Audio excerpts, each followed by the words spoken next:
Good evening, gentlemen. We are here today, Bezrat Hashem, to do a friendly debate between two Jewish people. One a Kohen and one is not. And the people who organized this, the idea is that Mr. Hakakian would ask me all the questions he wants to ask, and my goal will be to answer his question. Also, the idea was that I can prove to him that the Torah, it can be proven scientifically, which means it can be proven that a human being was unable to write the Torah. Everybody understands that if a person is able to prove that the Torah was written by the creator of the world, it's a lot easier to follow what's in it. But as long as a person cannot prove it, it's a matter of faith. Faith. You want to believe, you believe. You don't want to believe, it's up to you. It's up to you if you want to take the risk or not, based on X amount of knowledge. It's not a perfect knowledge. Today, we're going to try, Bezrat Hashem, to leave this room that both of us and all of you will have no doubt that the Torah is divine. I'm going to do my best to answer all these questions. And please, no interference from the audience. Respect the event. We'll try to do it as friendly as possible. Please. Okay, so I get my information straight.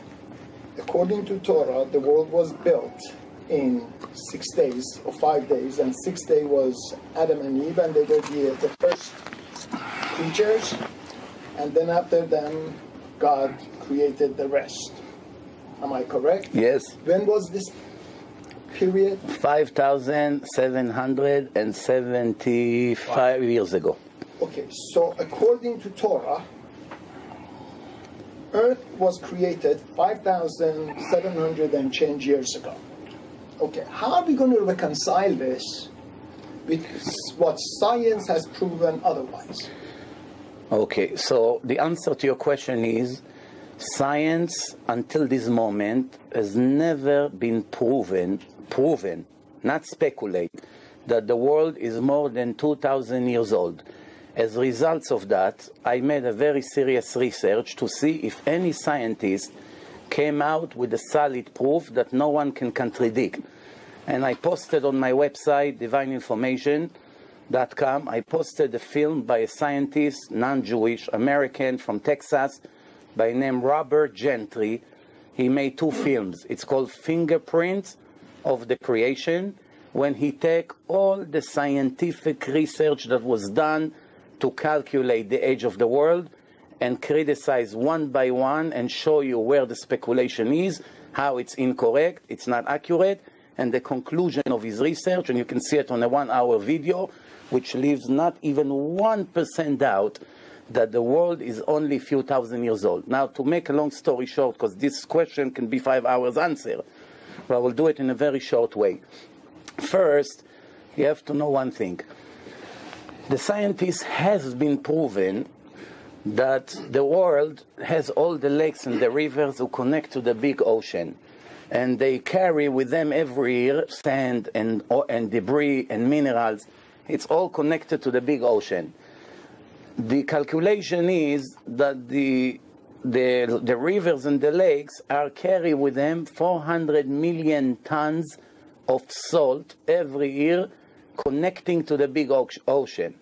If based on their calculation, 400 million tons of salt, if you claim the world is only 1 million years old, not 300 billion or all kinds of other ages that the scientists trying to give, if the world is only 1 million years old, multiplied by 400 million tons of salt, the world, the oceans will not have 1 drop of water. It will be a huge pile of salt, all the way from the bottom of the ocean, all the way to the moon.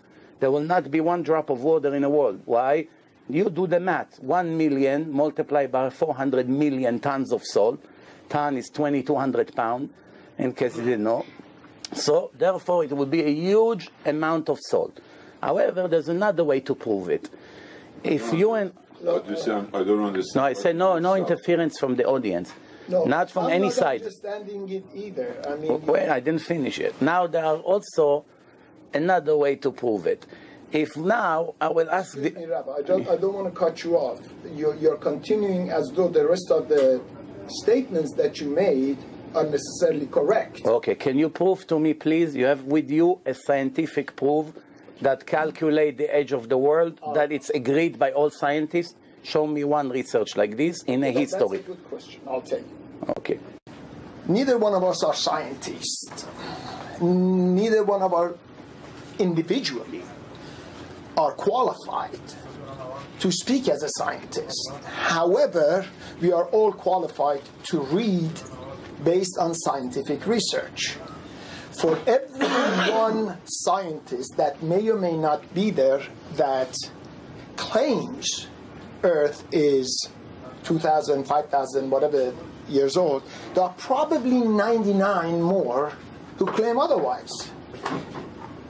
Law of nature, basic logic of human being would say, well, if you go to 100 qualified people, and it doesn't matter what the topic would be, whether it's medicine, science, literature, if 99 of them claim one thing and one claims different, logic dictates that you go towards the 99. Science, through its, first of all, it's science that got us to where we are today, where we can have this debate, we can have it recorded, we can have cell phones, we can have cars, we can live the way it's all product of science. So just saying that science didn't prove it and just making that claim and putting it out there simply because I don't know one person for whatever reason they had or they didn't have, and I'm not qualified to qualify them or disqualify them. I don't think either one of us are. Our trades are different. But logic says if 99 scientists, starting from probably the most renowned people in the world, have believed otherwise, so I don't think the writing of one person is not going to change all of those, at least not logically. Okay, you presented it in a very beautiful way, that 99% of the scientists agree on one age, and there's 1%, which is my side, disagree. Or 2, or 5, or 10. Now, I promise you that obviously after 20 years that I speak, and these questions, I was asked this question at least 10,000 times, and I did a very, very serious research, because I tell you what, because there are certain opinions among Judaism, speculations as well, that the calculation started from the time of Adam, not actually the 6th day of the creation. Therefore, the first 6 days were unlimited amount of time, which can be billions of years old. However, with me, I don't go with what convenient for my opinion. I go what's the truth is. And that's why I made a very serious research. And I found completely different than what you say. I found hundreds of different research by major universities all over the world, including Israel, America, Europe, that came with completely different calculations. It ranged anywhere from 4 million years old to 300 billion years old. I want to ask you, as a clever gentleman, which I heard you are, so I want to ask you one simple question. If all of us, this large audience here, has to guess how old the person is, we take Mr. X, and I ask all the audience, please, based on your calculation, tell me how old he is. And every one of the 100 people here wrote a different age. And I see it range from anywhere from 20 to 100. Is this considered objective science? It's not an objective science. That's all speculative science. Now, I promise you, if you make your homework well and you watch this film, I promise you with no doubt that you will never dare to ask this question ever again in your entire life. I promise you, I give you a word of a gentleman. After you watch the film of Robert Gentry, he calculated extrapolation, carbon dating, carbon-14, all the speculation and calculation, and he shows you calls, how they calculate based on calls. Every one of the methods that they check and learn in the most major universities, and they publish thousands of books about it, how it's all 100% nonsense, and it's all based on speculation. Now again, even if the world was billions and millions of years old, remember, I have a way out of it. Why? Because the Torah really started the calculation from the birthday of Adam. The calculation that we know the age of the world from Adam's birthday, which was on the 6th day of the creation. From then we do all the calculation, 5,775. But again, I could have go around your question, but I'm not going around your question. I'm still insisting that the world is only a few thousand years old. I appreciate you don't go around it. However, if you even claim that there was no being on earth prior to 5,000 or 6,000 years ago, again, science and archaeologists are proving otherwise.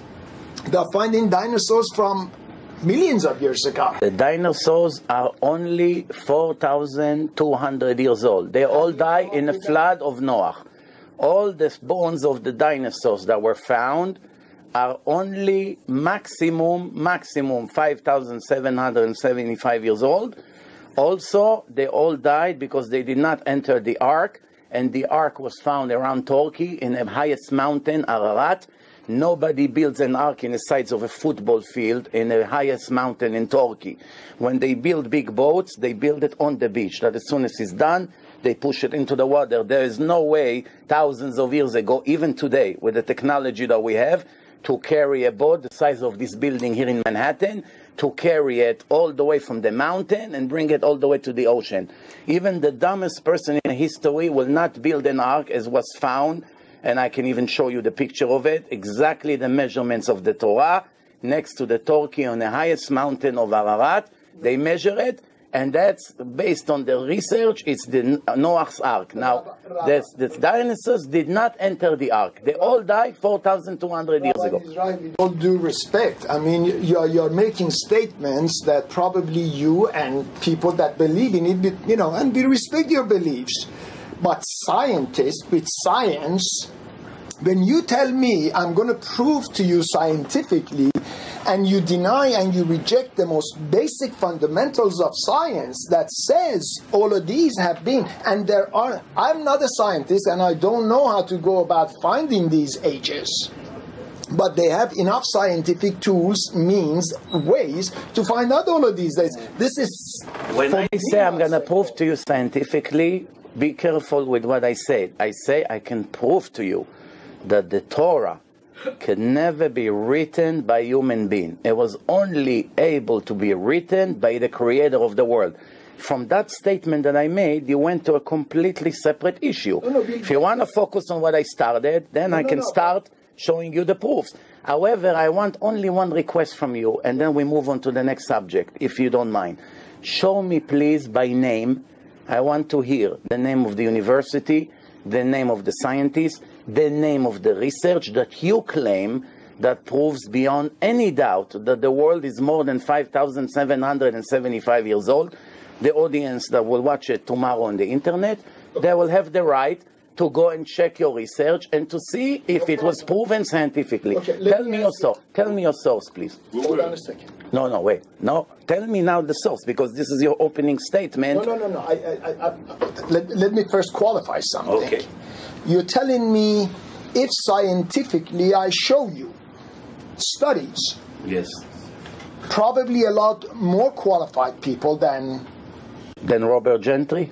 Robert Gentry. Why? What makes them more qualified? And him is a well-known scientist as well. Well, I'm sure there are more well-known scientists. I'm saying collectively they would be more qualified. I'm not taking anything away from him. I just don't know him. Did they all come to the same age? Not coming to the same age, but agreeing that 5,700 is not the number or anywhere near it is a whole different thing. Oh, wait. No, they are guessing. But if they have so many different ages, obviously you know they don't know what they're talking about. That is absolutely Because if everyone goes around 4 million years old, let's say, one say 4.1, one say 4.3, one say 3.9 million, then we know they have something in common, that they are not far from the target. But when one say 10 million years old and his friend from the same university say 300 billion years old, and when I turn the Discovery Channel one day and I hear that the world was 20 million years ago, and in another show they say 300 billion years ago when the earth started to shift. I want you to tell me how exactly it's an exact science. I have never heard 300 billion, but what I have done, what I read, I don't do research, I read, was in the billions, in the 20 to 30 billion years. However, everyone collectively agrees that's in the billions, not in the thousands. There is a huge... Not true. The most popular age of the world among scientists is 4 million years old. Check your homework. I'm sorry. Check. I'm against the 4 million. Okay. But I don't know how you can with billions. The most accepted by science opinion is 4 million years old. Now I suggest, if we look, we can argue about this. Yeah. I say what I have to say, you say what you have to say. The people will be able to do the research. I promise everyone here, and I'm not going to make myself a fool. After you watch the film that I posted, it's not a rabbi, I posted an American non-Jewish scientist that spoke about all the scientific methods to calculate the age of the world, and destroyed one by one, and no one of the scientists was able to ever give him an answer until this day. So when someone would be able to come against his research, how he destroyed whatever they found, then we can continue and see. But so far, I'm still giving you one more chance to tell me what is your research, who is the scientist, which university you are following.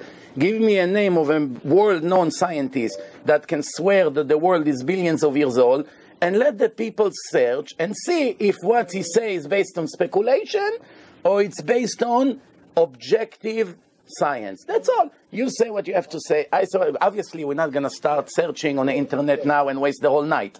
You say what you say, I say what I say. I want to more get into the point that you're trying to disqualify the Torah.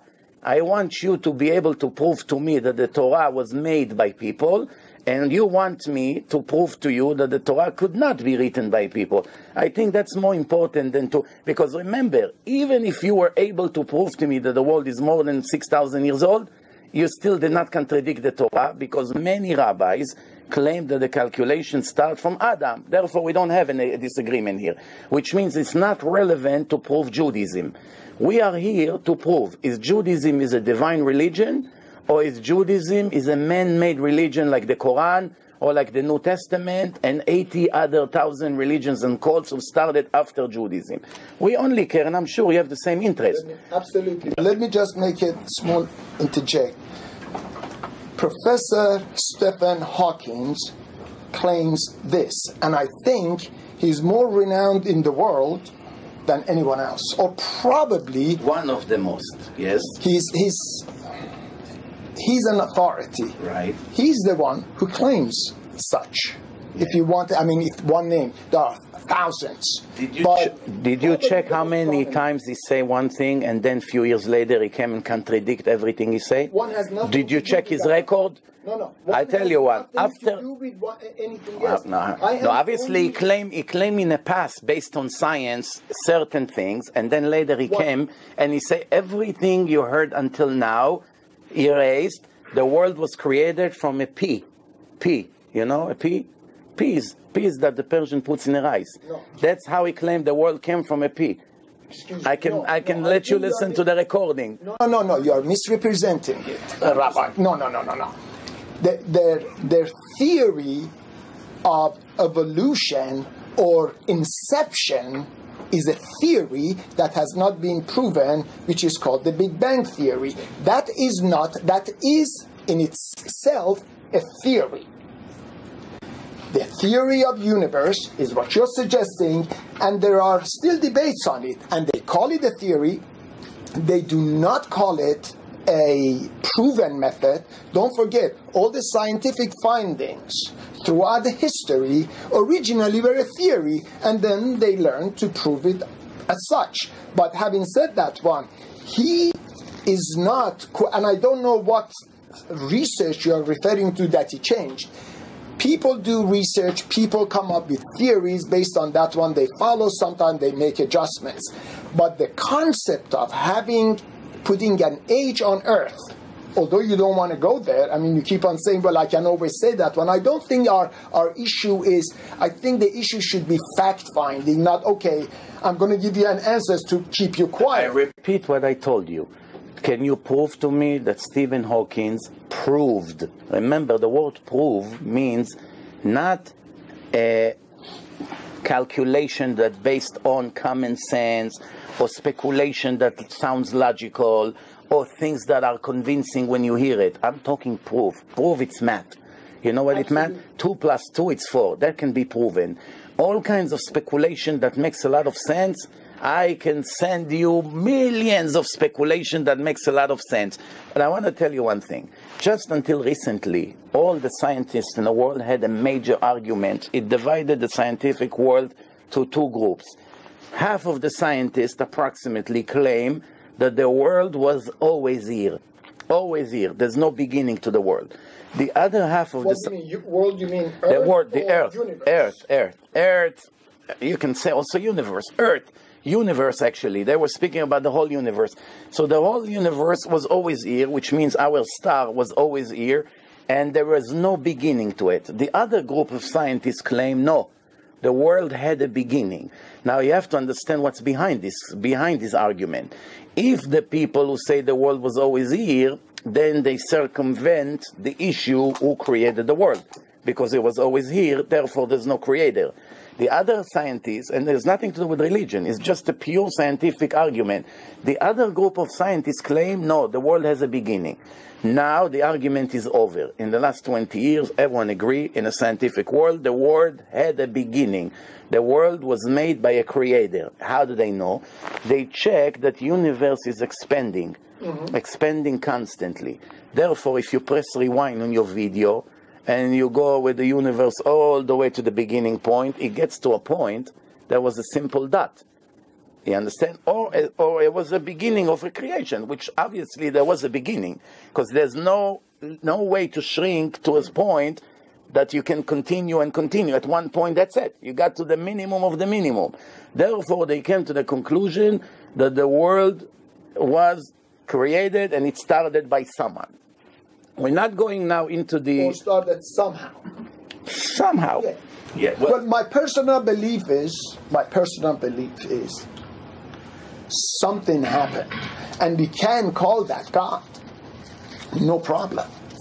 I don't think because really, even if scientists proved, at least based on my learnings, and based on a lot more scientists making such claim as otherwise, that Earth, universe, everything was far older than the biblical claims.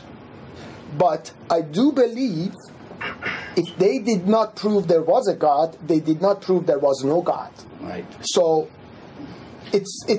we didn't even get to the God issue yet. Yeah. We're just talking about created or not created. That's it. Well, we don't know. We don't know.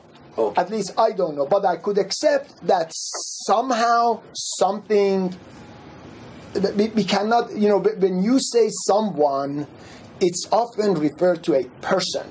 It's something that's why I refer to it as a thing, because I think it's more than a person. Okay. It's whatever happened. You lead me now to ask you one question, because I think we can save a lot of time if I understand where is your beginning point. Because otherwise we waste a lot of time. We don't get to the real main issues. Let me ask you 3 or 4 quick questions. Just answer me yes or no. Like this I know what to say next. Do you, as an individual, believe that the world was created by superpower? I don't know. That, you want my belief or my studies? No. Which one? Whatever you believe after all your studies.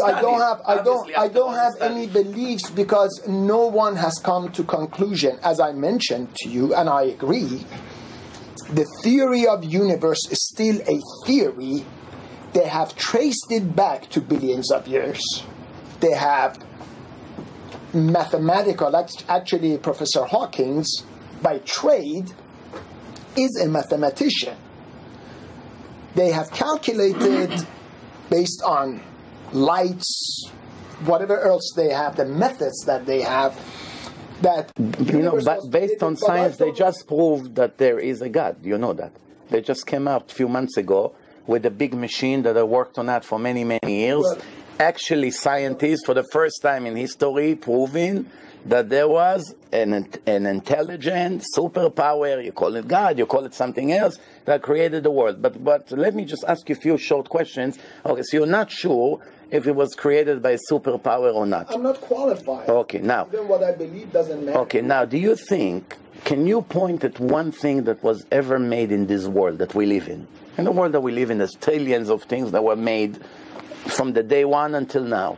Did you ever see something symmetric with a design that was made by itself? Now, I understand you're a very talented clothing designer.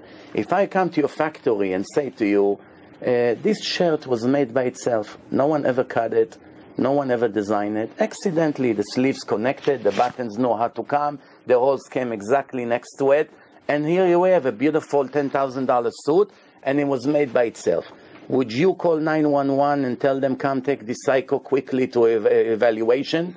Yes or no? Well, I wouldn't call anybody to come and take. But that's what your opinion about me. No, I wouldn't believe you. You would know it's nonsense what I say. Yeah, but you could always say it was a miracle. Oh, okay. Now, miracle. How many times the same miracle would repeat?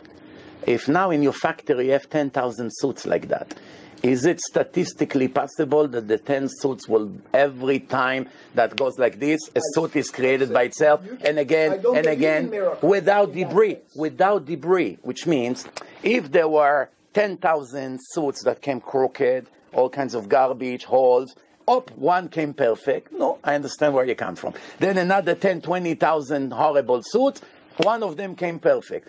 At least we had something to argue about. But since I don't believe that any suit came out of your factory not perfect, I don't believe in miracles, so it's all set up. All right, so you know that a person that we claim that a watch or a computer or a camcorder or a suit was made by itself is not 100% normal. You agree? Okay. Now, what's more sophisticated? A watch, a suit, a camera, or a brain of the human being? Okay, brain of a human being, for people who did not know, have 10 trillion connections, which means all the networks in the world, cellular, phones, anything you can think of, is now 1% of your brain or my brain, which is not even 1%, which means the brain is a whole world of communication, and 80% of that is water, and the wires inside the brain are 1,000th of a hair. You take a hair out of your head, that's already 1,000 wires of the brain, and they are in such a sophisticated way. And if you cut one of them or two of them, the person will never be able to move. To claim that such a thing as a brain multiplied by 7.5 billion brains, and then all the monkeys and all the animals, we're talking about trillions of brains who came into a place in a perfect way and was designed randomly and developed randomly by a random evolution, that's something that the chance for it to be happen statistically and scientifically is zero. It's a complete zero. There's no chance. You tell me if you disagree with what I say. I totally disagree with you. You disagree. Absolutely. You think a brain was able to be made by itself? That's not what I said. It comes, that's what I asked. At least according to science, all of it comes through evolution. Evolution, it's another issue. Let's not stress. No, evolution is how things develop in our world. We are not getting to the development of the world. We are getting to the beginning of the world. Is it possible that the first human being that was made, or a cell? You know what? Let's not even go into the brain. One tiny cell. It's already more sophisticated than any computer you ever saw. Not necessarily, but yeah. Okay. Now, do you think that a cell that is so brilliant plan in it was able to be created by a random explosion or any kind of a beginning that out of nowhere a cell was created? Do you think it's possible? Okay, now you're asking me a scientific question. I'm not qualified as a scientist to prove to you otherwise. As a common sense. No, as a common sense, you read from people who do research, who spend their entire life doing these things, who qualify themselves to do so. They go and teach in universities and build universities and get us from the cave to where we are now, where we can live the way we do. And when they claim there was such a thing through evolution, if everyone had to go and do the same research, wouldn't be possible. So I accept. Either you didn't understand my question, or accidentally you went again to evolution. Evolution, it's step 2. We're talking about the first second of the creation, the first brain that was created. Do you think the first cell? The first cell. Do you think the first cell was able to be created by itself, or someone planned it? That's what I'm referring to. I am saying, based on scientific information that's available, it happened based on geological movements that have taken place. Where is all the debris of those movements? Do you know the chance that something like this, we're talking about billions of steps until a brain will be created, trillions of steps, which mean 1, 2, 3, 4, for many, many thousands and millions of years, 1, 2, 3, 4. But in between, there are connections. Where are, no science ever connected the step from the beginning of evolution to the end. They claim that was the beginning, that was the end. One day you were a monkey, you bent down, you had the tail, and the next day you were a professor and you're Albert Einstein. But they did not ever prove the linking points between one step to another. It's based on assumption. You yourself say before that evolution is a theory. No. Actually, there was a big finding. They found some bones a few years ago that gave them an indication between the link, and they named it something. I don't recollect it. But having said that one, it did not happen from one day to the next day. Evolution of what you're referring to, it's a work of billions of years, at least according to the ones who are making the claim. Make a trillions of years, but the beginning, the little tiny microscopic cell that has a whole world inside of it. It's a very, very brilliant thing, the first cell. Now, you choosing to take the opinion that makes no sense whatsoever just because this person called himself professor, that everything was made out of nowhere, but you're ignoring to take the opinion of thousands of other professors, even not religious one, that claim that no creation was ever made by itself. Every creation has a creator, and the more sophisticated is the creation, it indicates about the brilliance of the creator. And the step 3 is that we never found anything that was created for no purpose. And the third step is, did you ever see anyone made something without a purpose? For instance, if a person designs clothes, he has a purpose, that people will wear it and look good and warm and everything. If someone made a camera, you know what he wants. Someone make a light bulb, you know what he wants. What came first? The plan or the actual creation? First comes the plan. You want something, you develop a plan, you design it, and then you create it. Can you show me one thing from trillions of things that were made according to you in millions of years of world? Can you point at one item that was made ever in a history, that was made by itself? This square can be by itself. I'll give you 1 billion attempts to make it by itself. I'll give you 1,000 coins, and I'm going to give you everything I own, everything I have, and I'm going to make you the king of the world in my website if you'll be able to take 100 coins and throw them on the floor, and they will fall in the same way twice in a row. Whatever you want, here it's recorded. I'll give you whatever you want, if it's possible to happen randomly. Oh, thank you. With all due respect, you are first. No, I got one is enough. Okay. You're misrepresenting and you're just misguiding everything. First of all, we were talking about nature. We were not talking about products. Evolution is a part of nature. Excuse me. No, it's not. Products is what people make. People are nature, a product of nature who develop the absolutely. nature more. No. Yeah. They help nature develop other things. When they refer, at least scientists refer Plastic is nature or no? Plastic. No. Where plastic come is from? Man-made. Man-made, but man-made, the material that make plastic, it comes from nature or no? There's not one thing in the world that is not nature. This is nature, the wood is nature, your shoes is nature, everything is nature. Could probably, under certain circumstances, develop plastic. I'm not aware of it, but all I'm trying to say is that you're misrepresenting certain things. What plastic is made from? From oil. Plastic made from oil. That's what makes the Arabs very rich. Every plastic that you buy is made from oil. Oil comes from nature. Without oil, you don't have plastic. Rabbi, that has nothing to do with anything. It's not from the tree, it's from the oil. No.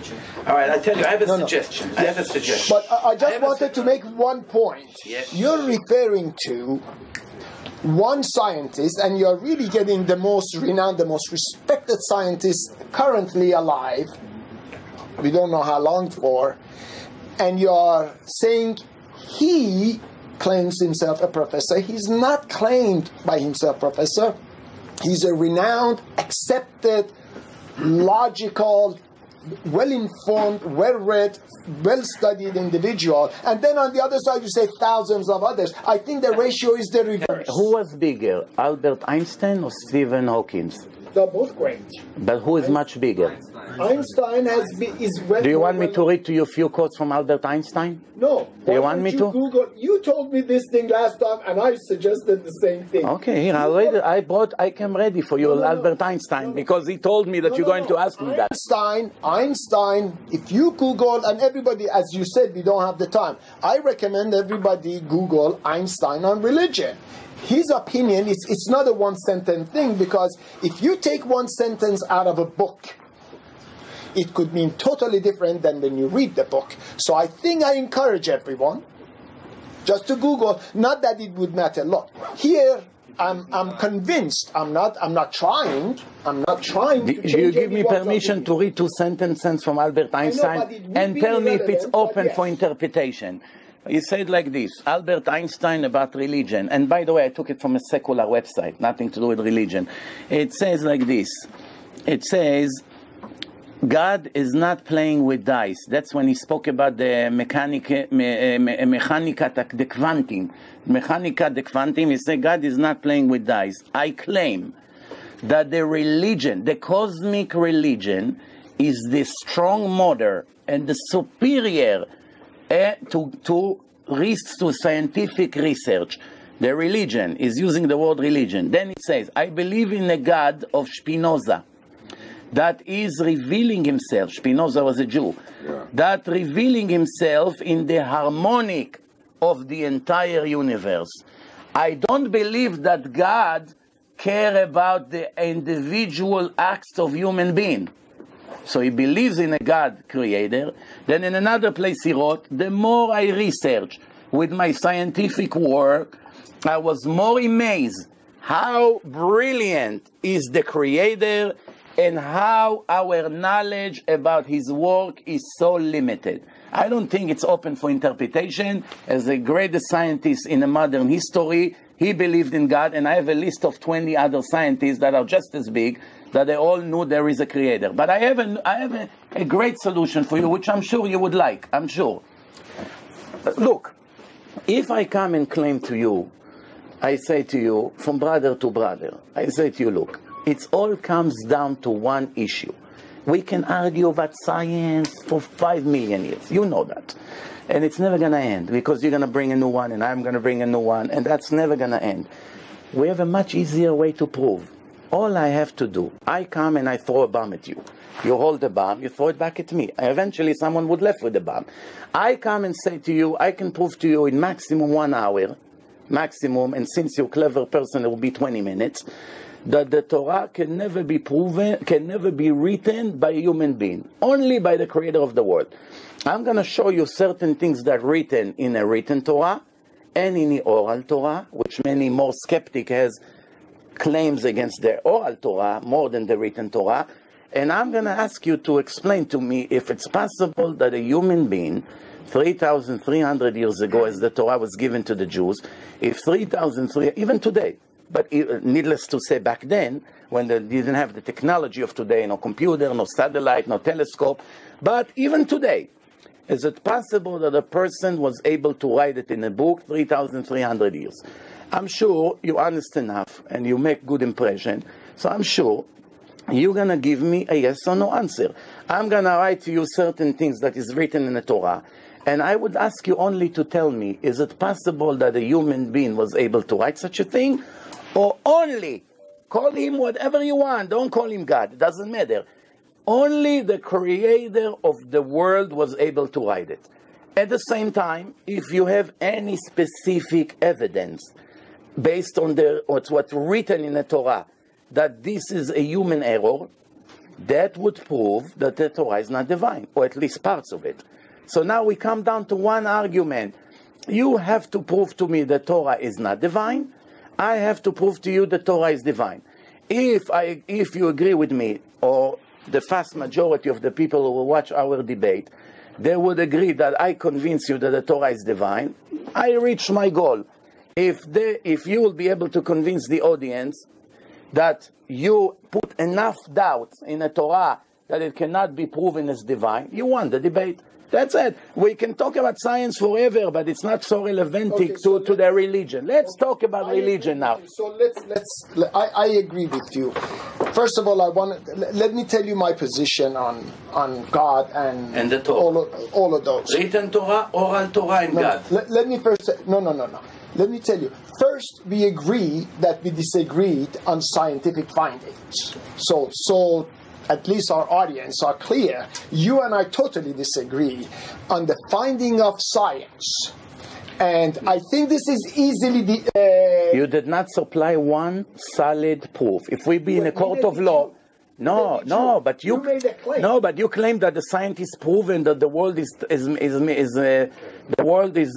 millions of years old. You made a claim. I didn't claim that. No. It's the burden of proof is on you to bring one scientific proof that the world is millions or billions of years old. You did not bring me any proof. You made... about the age. What the other question? Yes, go ahead. No. All I'm saying is let's agree that disagree that our scientific findings are based on total different bases. I think the claim that I'm making is at least the number of scientists who claim otherwise are 50 to 1. So believe that at that. But however, what I personally believe, I believe there was a beginning. And something was created. How? I'm not smart enough to know. But I think it's what we ended up calling nature. Okay? And we, the rest of the universe, are a byproduct of nature. We can call it God. We can call it nature.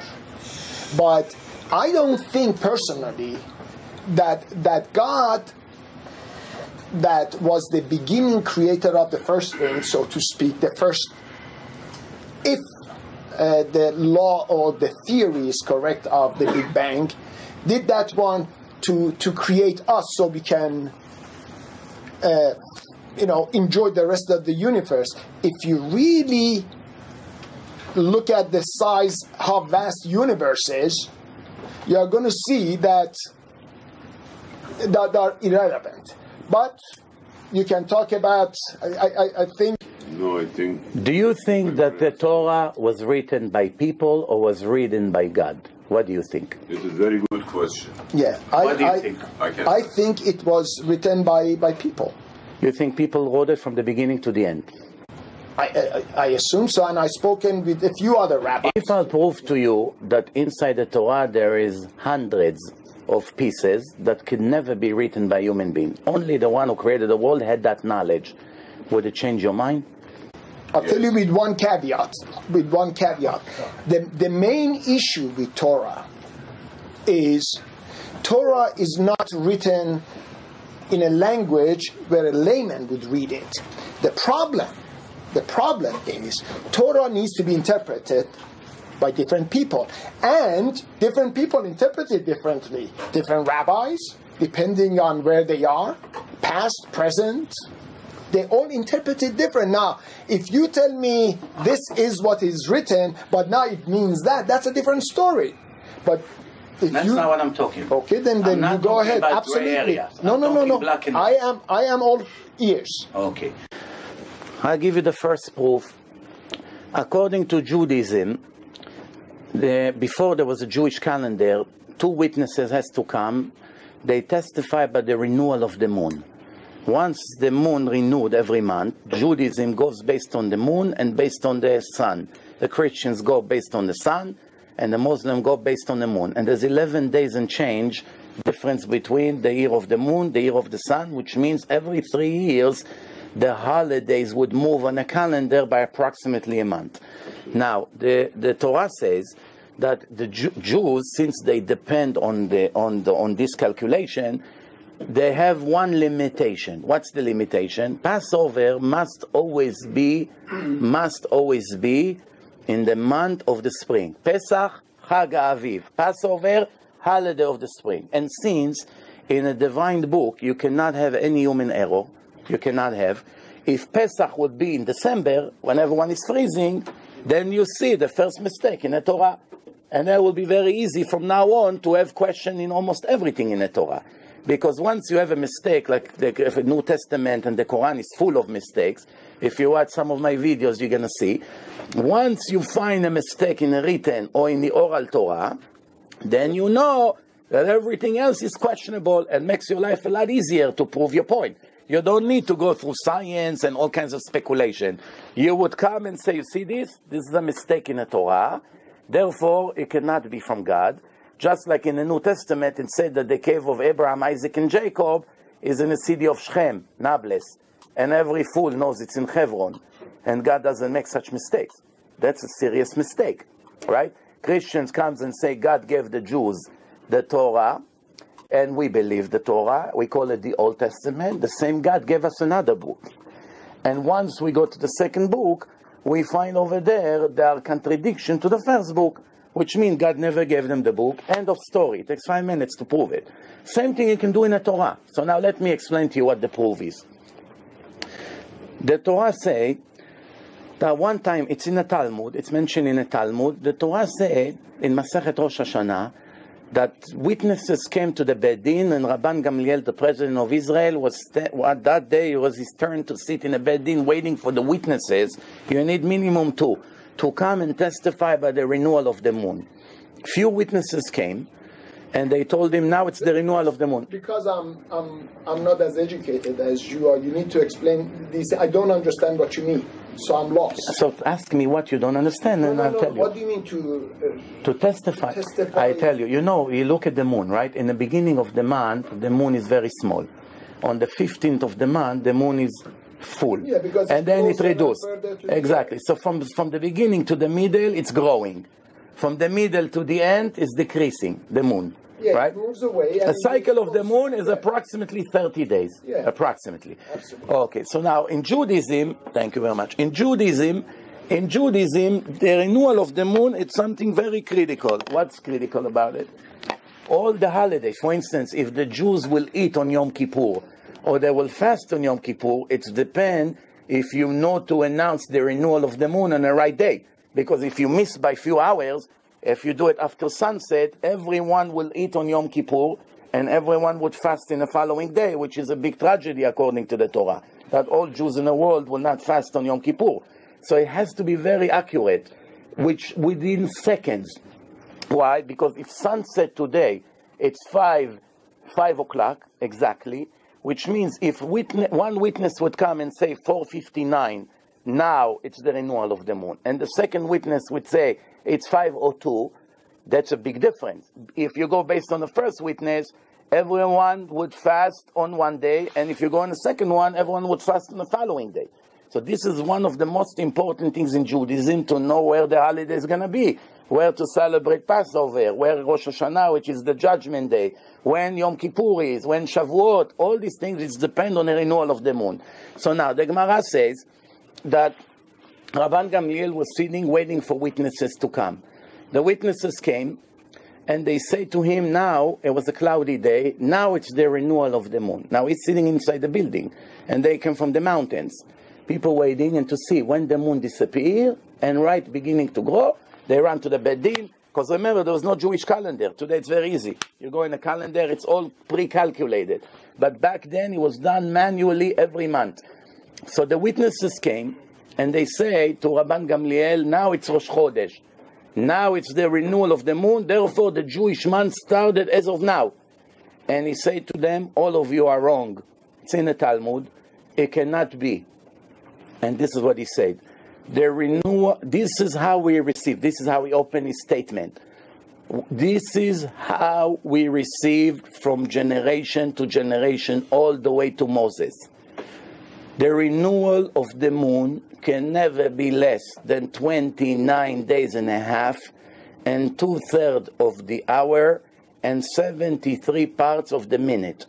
If you do the math, which I can show you later, all my slides, I don't want to waste now time, it's going to take a long time. Everything you ask from me, sources, I'm here. I'll give you my card, my email, anything you have question, you get all the sources. By the way, everything that I'm telling you now is in my film, Torah and Science, which I brought you a copy, so later you can go over it and make your notes, and you can get back to me. So now it says like this.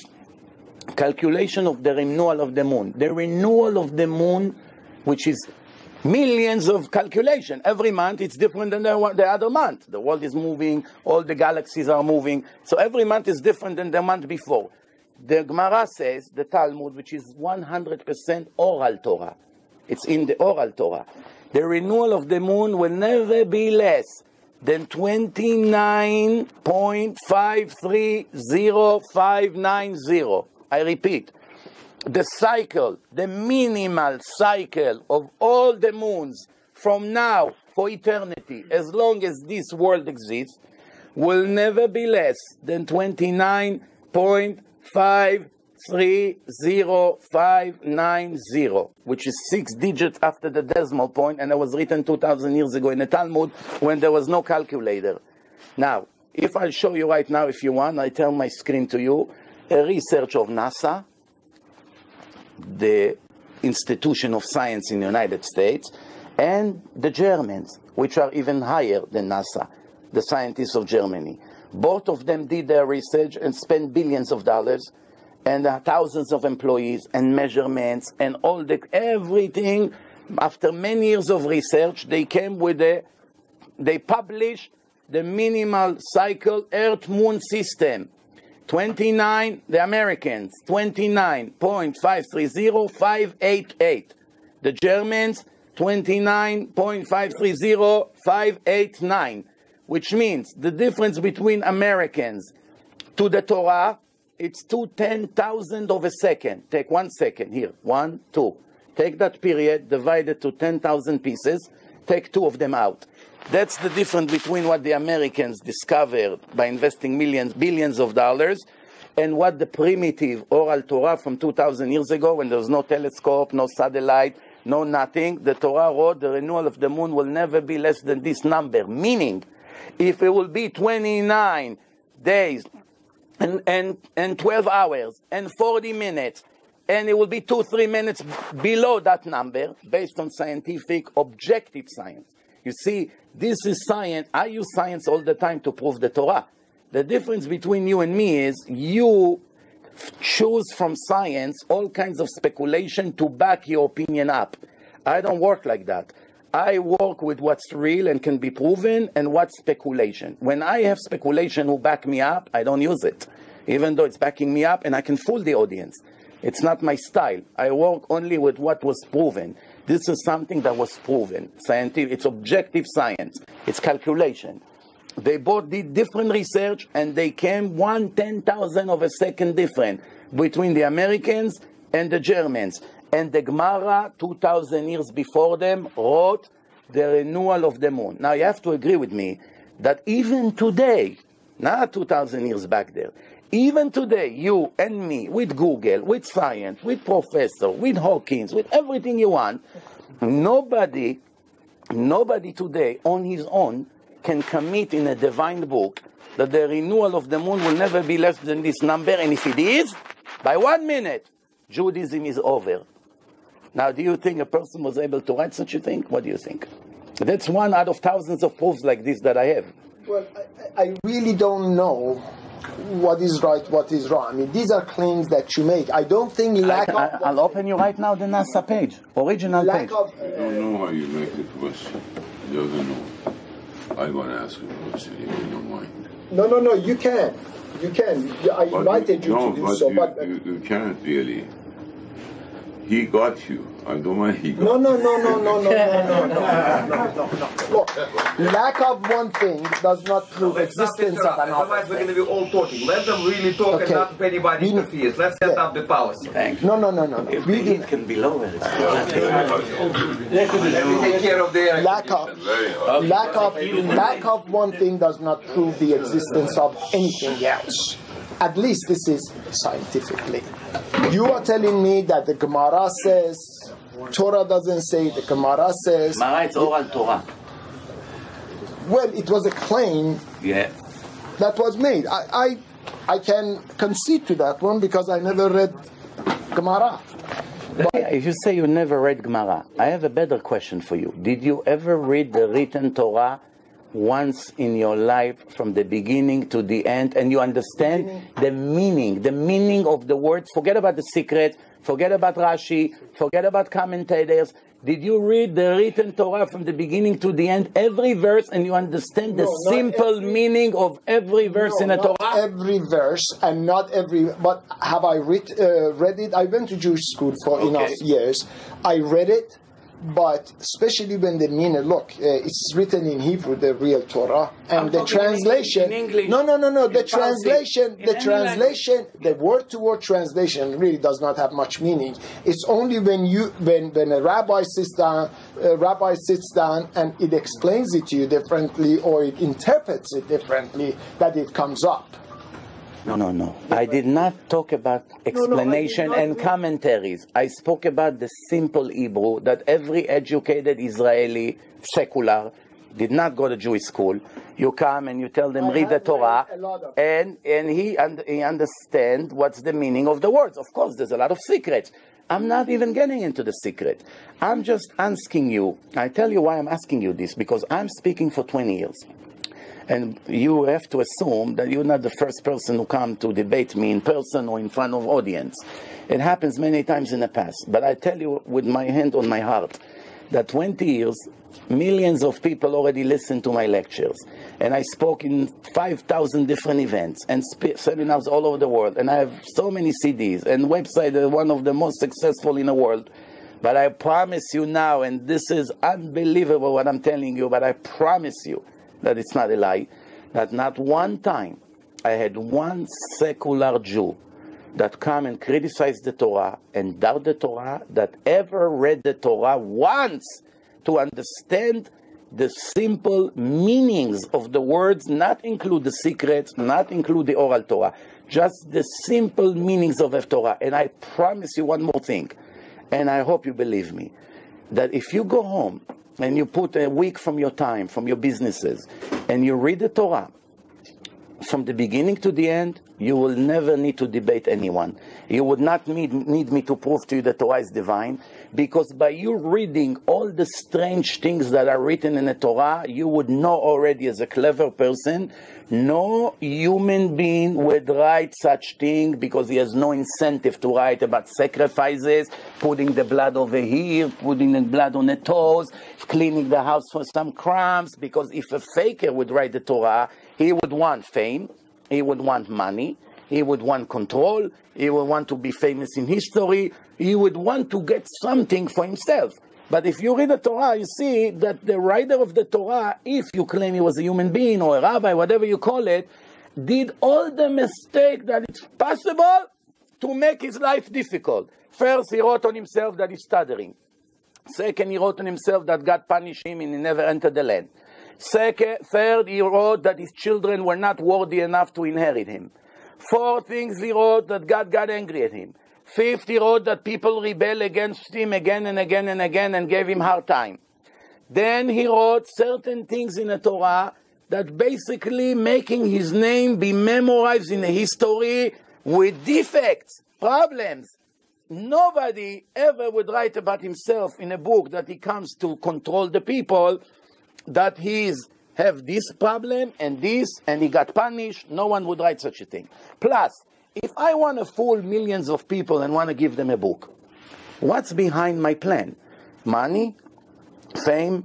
Power? I want to think that I'm the smartest person in the world. Now, why would I come and write in my book, half of my book, the most strange things in the history?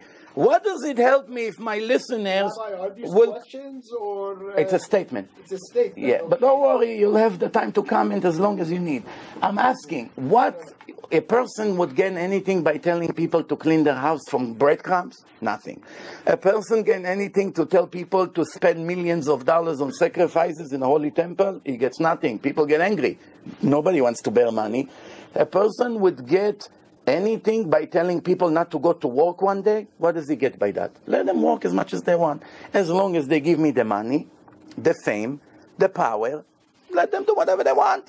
You can do whatever you want. You can marry, you don't have to marry, you can, whatever you want. You don't have to pray, you don't have to close your business one day a week. What is in it for me? The more I make it difficult, the more you hate me. So if I'm a faker, if a human being will write the Torah, you will not find one incentive, one reason for him to write such a book. What did he get by that? You are referring to Moses, I'm assuming? Yes.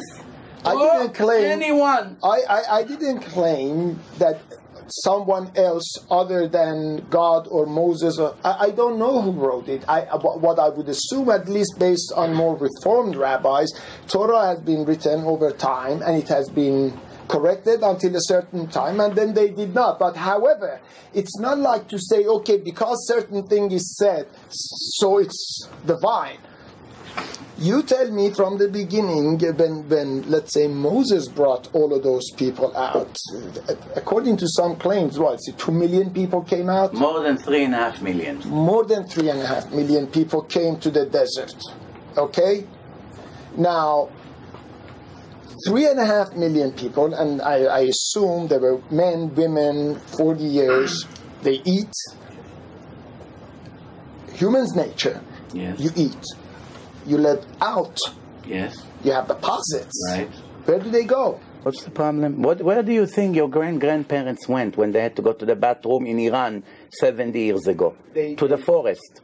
And then later they started to make bathrooms in a backyard. My grandmother, her bathroom was not inside the house. There was no flushing. She had to go to a place. We did not have flushing when I was born either. Exactly. So what's the question? Same way people... They didn't go to desert, eat, and let out, and get up. Simply... They made bathrooms. The bathroom, and Gemara speaks about the bathrooms in their days.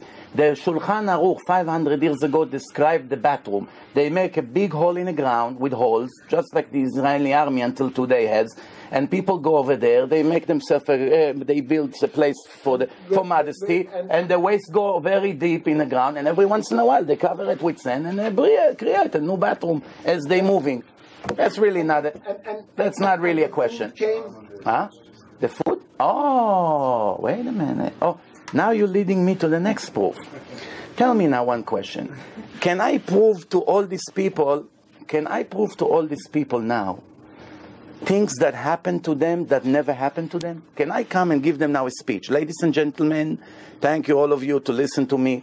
I am the representative of God who wrote this book based on his instruction, and I'm giving you a copy today. And I'm telling each one of you, I took you out of Japan. I brought you here to New York City. I built your homes. I gave each one of you thousands of dollars weekly. I cure each one of you. I'm supplying you bread falling into your bank account every day. They will tell me, excuse me, sir, what's wrong with you? Who are you? We've never been in Japan. You're not giving us any money. You did not bring us to here. I came from Russia. He came from Iran. He came from Texas. What are you talking about? We don't even know who you are. You coming to sell me a story, what happened to me in the last year, and none of the things that you say happened to me? Now, I want to ask you a question. Listen. The writer of the Torah, call him whoever you want. Call him Moshe, call him Yitzchak. I don't care. Call him John. Whatever you want to call him. The writer of the Torah, you comes to a group of people. and he say, I am the God that took you out of Egypt. You were slaves over there. I split the ocean. I made you go through, and all the enemies drowned. If it did not happen, who would accept the book from him? Tell me, are you crazy? God never gave you this book because we never been in Egypt. Then he goes to the next thing. He say, every day you sing bread falling from heaven, you see clear miracle in front of your eyes. If bread would not fall, right away they tell him, excuse me, Moshe, maybe you don't feel good. I'm here every day and I don't see any bread falling. But the best part of the 100 miracles that is described in the Torah, and remember, Judaism is the only religion that was given directly to the receivers of the book. You don't have it in 80,000 religions, fake ones that came later. Why? Because everybody that wrote those fake religions knew he cannot fake the receivers by telling them that this and this happened to you. The only one that was brave to come to a group of millions of people and say, did I take you out of Egypt? Yes, sir. Did I make the Egyptians drown? Yes, sir. Did I make the 10 plagues in Egypt and all of you saw it? Yes. What are you referring to all of these things? Here was what I'm referring to. Here, you should have already got the point, but I'm going to get to the punchline. Then Moshe comes and he gives them a book. 304,805 letters. A big scroll. They open it up and they read that 7 weeks ago they came out of Egypt. If it didn't happen, they would not agree to accept the book. It's not divine. It's a lie. And then in the book it say, all of you heard me speaking to God and you heard his voice. If one of them would raise his hand, one of the 3.5 million, and say, Mr. Moshe, I'm very sorry. I'm also standing here for hours. I did not hear the voice of God. That would be the end of Judaism, before it even started. Because 3.5 million people over there, I have to be superhero, brave, and a total fool to make myself the dumbest person in history to come to 3.5 million people and say, didn't you hear, all of you, that I just spoke to God and you heard his voice? What would they say? I'm not getting you. I'm not understanding what you even... Did I make my point clear? I'm not sure. Make it clear. No, we know all of this. No, but we are... Torah. Oh. You are explaining... I am asking very specifically. In Sinai Desert, Yes. after 3,000 years... What language you talk that God? No. The holy language, There the language of the Torah. Okay, they have not found any remains of anyone, let alone 3.5 million people. Not true. Nothing. Not true. I have in my house a rock that was found in one of the mountains, and they spread it 10, 15 years ago all over. They actually sold it for $10. That this is rocks that were found that have pictures of bush. And when you break them, you still see drawing of a bush inside. Plus, in the Red Sea, they found all the carriages, not all, many of the carriages of Pharaoh. And even in Egypt, they found coins with Hebrew alphabet. Wait. These are totally irrelevant to my question. I mean... You say they didn't find in the desert anything. I am telling you they have not found human remains. You are telling me they found rocks. Wait a minute. The desert had millions of other people, Arabs and all kinds, and Moab and Amalek. Where did they find their remains? Show me. By not finding bodies, that's not a proof that the person did not live. Of course. I do not know where Moshe Rabbeinu was buried. That means he did not exist. Because I don't know where he's buried. There's millions of other people I don't know where they're buried. I don't understand what's the question here. No, I'll tell you. What's the question? I mean, you're smart enough to understand. No. I'm not trying to manipulate this thing. Look. Yeah. When 3.5 million people, well, today, forget about 3,000 years ago, move from one place to another place, everything moves. Those days, population of Earth was not 7 billion. 3.5 million would have constituted the whole country. Even 1,000. Now, 3.5 million people go through a desert. You got to be able to find the remains of some. Because there is no remains of Arabs, it doesn't mean it's okay for Jews not to have remains. Arabs do not claim they were there. They found the actual altar of Joshua in mountain of Eval. I am talking about remains of 3.5 million people. Bones. What, they dig all over the desert to look for bones? What are you saying? The desert is endless. What are they going to do? They're going to start go with radars to look for bones? They do archaeology. What kind of claim is this? It's not a claim, it's a question. Yeah, archaeology for all of us. In an ocean, can I find my grandfather threw $1 million coin in the middle of the ocean? And it's my job to look for it. If I won't find it, that means my grandfather didn't exist. No. That's what you're referring to. No. You're misrepresenting. Did I understand him correctly? What do you think? No. Ask me. Look. He's saying it's difficult to believe that 3.5 million people died in the desert, and until today, nobody found a single bone from those 3.5 million people who supposed for over 40 years. But there are hundreds of other millions of people that nothing was found. So that means they didn't exist? No. Where is all the Arabs that were there buried in the desert? They say you don't have a proof, and he doesn't have a proof. You don't know if they were there, and he's saying he doesn't know. I'm very sorry. That's not how you're arguing scientifically. Of course you do. No, you don't. No. You're telling me. You don't say because it wasn't found, it never existed. No. Rabbi, you're telling me because there are no Arabs found, so there's no reason for Jews to be found. Was found. Who was found in it? Maybe because there wasn't anyone. I don't know. Okay, no. Maybe there wasn't anyone. Just please answer one question, and I want to move to my next proof. My question to conclude this last 20 minutes of our arguments is like this. Do you believe that a person that would like to and remember this, the Torah could never be planted in history for one simple reason, because the Torah is writing that the Torah was given to the actors of the Torah, which means when the faker, according to maybe what you believe, that faker who wrote the Torah and made it up had only one way to convince the people. He is giving them the book, and they are written in the book. Each one of the receiver, it's written in a Torah.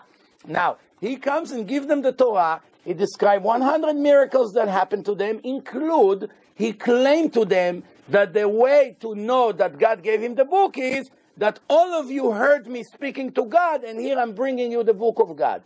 Now, what faker would be able to manipulate 3.5 million people, or even 1,000 people, or even 50 people, and convince all of them that something that never happened in history to them, not in history, to each one of them, actually never happened to them, but I'm claiming that it happened to them, and they will all say to me, okay, sir, we will comply with your lie. We will pretend that we heard God. We will pretend that we have man. We will pretend that we were in Egypt. We will pretend that we have 10 plagues in Egypt. Do you think it's possible? Tell me. What do you think? I'll tell you, Rabbi Mizrahi, that the problem is we are questioning whether there were 3.5 million people. Now you're telling me to accept that they were believers. I am questioning. 50 people. Forget about 50. No. Can you convince them that something like this happened to them if it never happened? I'm questioning whether of their existence, and I want to understand that there was such a thing. It's not that I don't want to believe it, I want to believe it, but it's hard for my logic to say, look, 3.5 million people came to a desert. For 40 years, they grew to be more. A lot of them died, I assume. Yes. According to Torah, all 3.5 million, and then the new generation. Only few went in. Yes. Okay, and probably during those days, because life expectancy in those years were far less than now, so probably it's going to, it could have grown to 5 million or whatever in the desert, and with all the archaeological nobody lives in a desert. Excuse me. People only. Rabbi, I'll let you finish. No, people. No. I just want to make sure I understand your response. Yeah. You are telling me simply because Arabs were not found, it's okay for no remains to be found in the desert of somewhere between 3.5 to 5 million people. It's okay and it's logically accepted. Based on your assumption, the bodies of Titanic that were never recovered, therefore there was no Titanic, based on your assumption. That's absolutely not. They were in the ocean. And history... Ocean and desert is two very large places. No. You're mixing it. First of all, there was a history at the time of Titanic. It was recorded. There is no other history. At the time of the Torah. Do you know there was no other historical writing about Torah or what happened to Egypt other than Torah. There is no history written elsewhere. If you, again, Google all of those, the only reference that is Torah. And I'm not saying it's right or wrong. I am questioning, for a logical individual, how to accept that 3.5 million people for 40 years increased to whatever else, and there is no finding of this. And you're trying to convince me that I shouldn't know this? Well, I shouldn't ask this? I repeat what I told you. Not finding bones doesn't mean those bones did not exist. You know that scientifically. That's not a claim. That's not a claim. Not for, well, people would hear this recording and they'll know that that's not how you contradict science. No. If you refer to 1, 10, 20, limited number of people, but the people died in different places. They're not all died in one place. That's exactly why. So why you suggest? So wait a minute. What do you suggest? That people will start go to the desert and gamble. They're gonna make a big hole over here and a big hole over there, and they walk for 1,000,000 years until they find bones. That's what you suggest? No, archaeology. Do you think that's how archaeology works? Look, they found so much everywhere else in the world, whether it's Greece. Thank you very much for saying it. Tell me, all the archaeologists that they found anything in Israel, the city of David, the Western world was also covered at one point. Everything they ever found, the altar of Joshua ben Nun, as is described in the book of Joshua, coins that were found yesterday. They just found a big treasure in Jerusalem under the mosque yesterday. All this, how the archaeologists knew to go with toothbrushes and to dig over there for years, how did they know where to start their digging? Based on the Tanakh. Without the Tanakh, almost no archaeology would ever be found. And that leads me to my next proof to you. Now, you know Jews are allowed to eat kosher fish. What's not kosher, it's not allowed to be eaten. The Torah says, since there are millions of different kinds of things that lives in the ocean, the Torah said to the Jews, in order for you to know if it's kosher or not, you need 2 witnesses, 2 signs, fins and scales. If it has fins and scales, it's kosher. If it doesn't have one of the 2 or both, it's not kosher. Now we go to the oral Torah that speaks about this verse, and you have to know one thing in case I did not say it until now. The oral Torah, you cannot understand one of the 613 laws in the written Torah without the oral Torah. You would not understand how to write the Torah, where to put a comma, how to make the Sefer Torah, from what animal, with what ink. You would not know what tefillin is. Tefillin, even conservative, some of them put tefillin. So they would never know how to make tefillin, because all the instructions on how to make tefillin, there are more than 1,000 instructions how to make it from the time he was a cow until it became those black boxes with all the written inside and every little detail, which if one of them is incorrect, the tefillin is not kosher.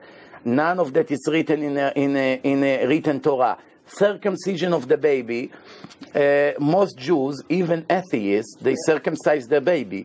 How do they know where to cut? Because in a written Torah it doesn't say where to cut. It's only in the oral Torah that it says. I think you are getting off track. It's not about making certain claims. There are specific questions, and I think it would be enlightening if people found the answers for them. At least people like myself, probably like him, he's more of a believer than I am. And I invited him to be a part of our questioning source. So you are telling me that there are remains, or there should be remains. They found in No. In the desert. Between Egypt to the Red Sea, you can only get to the desert. You cannot be anywhere else. No. When you crossed from Egypt, when you found all these carriages, just as the Torah described, what is carriages? No one claims that in old Egypt there was no carriages. No, inside the Red Sea on the way to Israel. Or no, I'm not saying there is. I'm not saying there isn't. You can go on Google and find. No. There are many videos of discoveries in the desert. I am saying and that in the Red their Sea. existence or lack of it does not prove or disprove anything. That's all I'm saying. My question is addressed very specifically. Since the nation of Israel was in the desert for 40 years, the big desert and traveled from one end to the other end, and they were in the millions, are you saying there should not be any remains, or there are that we haven't found? There are some that we found. There have not been found anything. There are some that... Your claim is very 100... correct. Wait, again. There are some that were found. There are some who were not found. Not finding something that is written in a book from 3,300 years ago, it's not a proof that that something did not exist scientifically. Therefore, you don't have any claim against what I say. No. Your statement is to prove that I don't have a sister, you cannot. You can prove that I have a sister, but you cannot prove that I don't have, because she can be anywhere in the world. By you not finding her doesn't mean she's not alive. Now let me conclude what I told you about the fish, because this is very critical for this debate for you as a seeker of the truth, which I believe you are. It's very important for you to hear what I have to say about this fish. The oral Torah comes to the Jews and say, everything you will ever find in the water, 72% of the world is water. As you know, it's almost 3/4 of the world. Everything you will ever find, everything that you will ever find, that's more than 40,000 different kinds of fish and many other things. Everything you will ever find in the ocean, if you found scales in the body of that creature, I guarantee you, you will have fins. You will find creatures that have fins but do not have scales, like shark, dolphins, and others. But you will never find anything that have scales and did not have fins, which means the writer of the Torah took a huge risk. He took a huge risk. Remember, half of the things that lives today in the ocean did not even exist when the Torah was written. Why? Because they always merge and create new species, like you say, evolution. The world is always developing and new creatures are being created between mixing of the species. Plus, it's been done by scientists all over the world. They do it on purpose, for all kinds of purposes. Until today, for 3,300 years, nobody ever found, nowhere in the world, in the water, something that has scales that you scrape them, and the scales are falling off, just like the kosher fish. Nobody ever found anything that has scales and does not have fins. Now, I want to ask you a common sense question. If a person is a faker and he comes to write a book of religion and claim God gave it to him, what normal person will take such a huge risk writing in a book that if you find one fish like that in the ocean one day in the future, my whole book became a toilet paper. You put it in a garbage. Why will I take such a risk? Why? I can fake the people without putting myself in jeopardy. He knows. It's very easy. How do you know one person? Like the Bill Gates. How is the Bill Gates knows? Do you think he's No. God? Do you know one Do you believe Bill Gates? Bill Gates? What should Bill Gates Yeah, have to do? Bill Gates. What changed the whole What world? does it have to do with Bill Gates now? Okay, now. Only these two will. I request Wait. Dr. Khosrow to... What? One question I have for you is, now, the world, do you know one human being that has the ability to look at 72% of the world? It's very deep, and to watch it simultaneously and to say this fish does not exist ever in the ocean. Rabbi, do you know Rabbi Mizrahi, a person was able to write such a thing? Rabbi Mizrahi, lack of one thing, existence of one thing does not prove lack of another or existence of another. Please allow me to... Look, I did not question... I don't... Just answer this question. Do you think a person was able to guarantee 3,300 years in a book that this species does not exist all over the world forever? No, Rabbi Mizrahi, this is assuming, I believe, that your claim that the Torah was written 3,300 years ago is what I believe. I don't, so... How old do you think the Torah is old? I'm not a scholar. The Torah is before the temple was destroyed by the Babylonians. According to the whole world, it was 2,600 years ago. So according to science and according to the nations, not the Jews, the nations, everyone agree that the first temple was destroyed by the Babylonians 2,600 years ago. Okay. And the temple was built based on instructions only of the Torah, no other books. And one more thing, King David, which is recognized by the whole world, even Muslim and Christians and all the other nations, lived according to all opinion 3,000 years ago. And his son King Solomon built the first temple 3,000 years ago. So the Torah had to be more than 3,000 years ago without any doubt. According to all over the world, all opinion, the Torah is at least 3,000 years old. Now I ask you, I'll go with your assumption that the Torah is only 3,000 years old, because you cannot deny King David. I am not claiming it is. It is. I don't know. King David existed, or it's a myth? Existing? This is a part of the history. How long King David lived ago? I don't have. Well, how long? The Babylonian, 3,000 years ago exactly. The Babylonians were the master of the world 2,600 years ago. After them came Ahasuerus, the Persian, the story a little bit after. Yeah. And after that the Greeks, and after that the Romans. So the history, it's pretty clear. Okay. So according to all opinion, the Torah has to be more than 3,000 years old. Now, if I write today a fake book, and I give it to 50 people, forget 3 million, 50 here, right here in front of us, and I write, here is my book. If you ever find in this huge world, from 72%, miles and miles of depth that people cannot reach because of the pressure. You know, every 10 meter, the pressure double. It's very, very, after you go to 30 or 40 meter, it can blow up your head. So nobody 3,000 years ago was able to go 12 kilometers to the bottom of the ocean and to know which fish lives there and which fish does not live. So the risk that he took is a very, very uncalculated risk, very foolish. Everybody knows that a person doesn't have such an ability to promise what's in the ocean and what's not in the ocean, because until today we're discovering things in the ocean that we didn't know they exist. So he wrote, if you find one species that have scales and did not have fins, the Torah is over. Why? Because that's going to be a mistake in the Torah, an oral Torah, remember, not written, oral.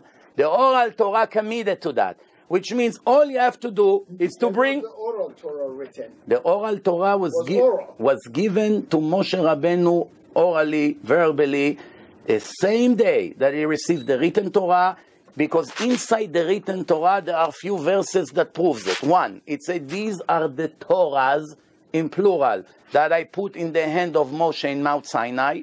And then it's 3 times in the Torah, it says, do as I showed you in the mountain. What did he show him? There's no record in the written Torah. He said to him, make the menorah as I showed you in the mountain. Do this as I showed you in the mountain. Do that as I showed you in the mountain. Which means he showed him information that are critical for the truth of the Torah verbally. Now you may ask me, why God didn't write everything in one book and finish? Why to give so much knowledge verbally? 99.9% of Judaism, it's oral Torah. The written Torah only tell you the history and the name of the 600 commandments. It does not give one instruction how to keep the Sabbath, how to circumcise the baby, how to make tefillin, how to make the holidays, nothing. Everything was transferred from rabbi to student, from father to son. Now, why God did not write everything in a book and finish? The answer, if everything would be written in one book, the size of the book would be all the way from here to the end of over there, because you know what the Talmud and all the information of the oral Torah, it's too much. And remember, in the old days, we didn't have printing like today. So there were, today when they let me pick up the Torah, I'm begging to God that it won't fall from my hand because it's very heavy. Now multiply it by 1,000. Nobody in the history would be able to even pick up the Torah, so it's not realistic.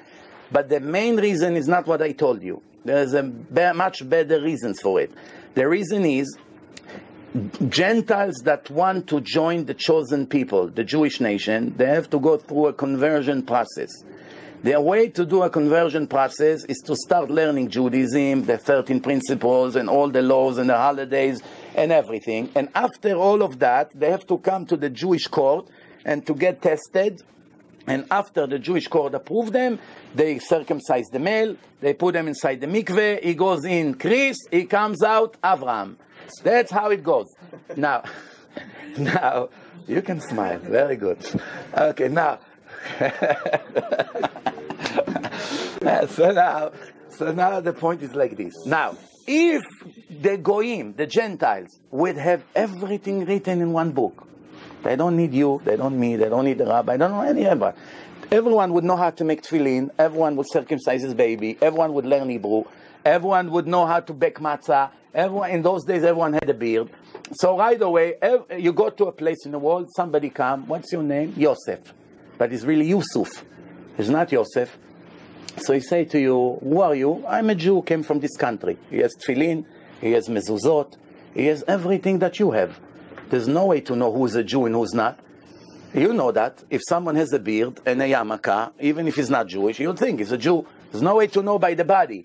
Therefore, it will be the end of Judaism before it even started. If every Gentile will have all the secrets of God in one scroll, Judaism will be finished before it even started, because all the world knows that the Jews received Torah. And everyone would want to join it. They will have everything to do it on their own. They don't need the Beit Din to convert them. And nobody would know if he's Jewish. Today, you wouldn't even know, not if you're Kohen or not, you wouldn't even be able to know if you're Jewish or not, because that would reflect 3,000 years back in history. Nobody would know what he is. Rabbi, we can turn things to be good or to be bad. You could always say, if it was, everybody would have had an opportunity to become Jewish. But by the same token, God created all human beings. He created the Muslims, Yes. the Christians, Yes. the atheists, All people. all of them. Right. And if he wanted more Jews, he would have had more Jews. He would have made that one to make more Jews. I don't know what the reason would have been for it. It's written in the Torah. That's what I told you before. It is written All in you that. have to do is to read the Torah once, and I promise you that 99% of the questions you ask me today, and the extra 1,000 questions that you have to ask me, it's in the text of the Torah. For instance, the Torah wrote that you were supposed to be like the stars in the universe and the sun on the ground, but I will spread you in all the nations. The Jewish people are the only nation who are everywhere, all over the world. That was written 3,300 years ago. I will spread you in all the nations, and only very few of you will survive. You will be the smallest nation because you did not listen to me. And you are a nation that is subject to reward and punishment, and therefore we started in the same generation like the Chinese people after the flood 4,200 years ago. In Parashat Noach it said that the Chinese was born, which is a grandson of Ham, which Shem, we, the Jews, came from Sem. Someone who hates Jews, his name is anti-Semite. Why? Because Sem was the righteous son of Noach, and the other two, they spread to Africa and to Europe. And we, Shem, was the uncle of the Chinese. The Chinese are 1.5 billion, and we, the Jews, 13.2 million. Why? The Torah predicted that. The Torah say only few of you will survive. We should have been 4 billion Jews today. The Torah already wrote that only few of us will survive. We are the smallest nation in the world. Now, inside this verse, one second, I'll let you answer. No, I ask a question and you answer something totally... Why? I answer to your question. Out of respect for... you say God created all the people. Of course He created all the people. I know, but you are not addressing the question that I have. I want Khosrow to ask a question out of respect, because I asked him to come. Go ahead. Continue. Go ahead. What's the question? First of all, I really appreciated you invite us and you can talk to us. If we can talk millions and millions a day, we can talk. Only I want to ask you one question. You told me this computer, everything you made it, somebody made it. The dress, it doesn't come themselves. Who make the God? Oh, very good question. Who made God? He says, based on what you say, every creation has a creator. Therefore, we can apply what you say as a proof to the question, who made God? So let me answer you. The question that you ask, it's an illegitimate question, and it comes out of ignorance in Judaism. Not chas v'shalom that you're ignorant. I know you're a very smart person, but ignorance in Judaism. And let me explain to you what I mean. In Judaism, there are something that called material and spiritual. Ruchani, Gashmi. Gashmi means material. Ruchani means spiritual, no material. Now, in the beginning of the creation, the first word in the Torah means in the beginning. Bereshit bara Elokim. In the beginning, God created. Albert Einstein already proven, even though the Ramban wrote it 700 years before him, but nobody knows the Ramban in a university, so Einstein got the credit. Albert Einstein already proven and wrote that time exists only where material exists. I'm sure you're aware of it. Where material exists, time exists. No material, no time.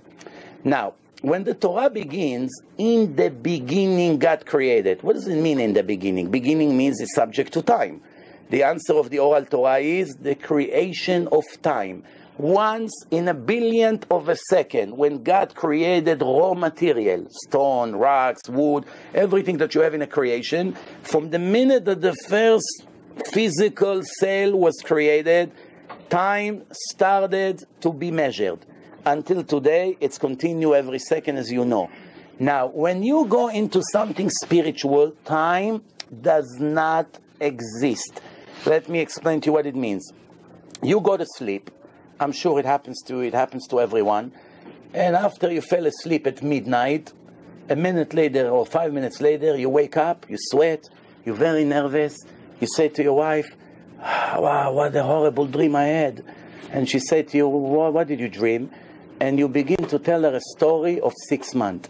I was in a boat in the ocean. We hit a rock. The boat got all wet, all the rice, all the Persian rice became all wet. There was nothing to eat. We froze. We're trying to drink salty water. It made us more thirsty. Then the sharks came. They beat my feet. And then I was almost dead. And a boat came. And the Arabs picked me up. And they took me to Saudi Arabia. And they, and they were beating me up. And this Muhammad was torturing me every day. And your wife said to you, excuse me, you're only sleeping 4 minutes. You just say to me good night. You put your head. Now it's 12:04. Please tell me how in 4 minutes of time, when you didn't even start to snore, how in 4 minutes you have 6 months in details with conversation, with events that took actually in reality 6 months. Because remember, 6 months, it's a long, long time, and it was fitted inside 4 minutes. The answer is that the Torah says, when a person goes to sleep, his soul comes, a part of the soul comes out of the body. The soul is divine, is a spark from God. The one who blew the soul into Adam's nostrils put a part of himself which is divine and eternal.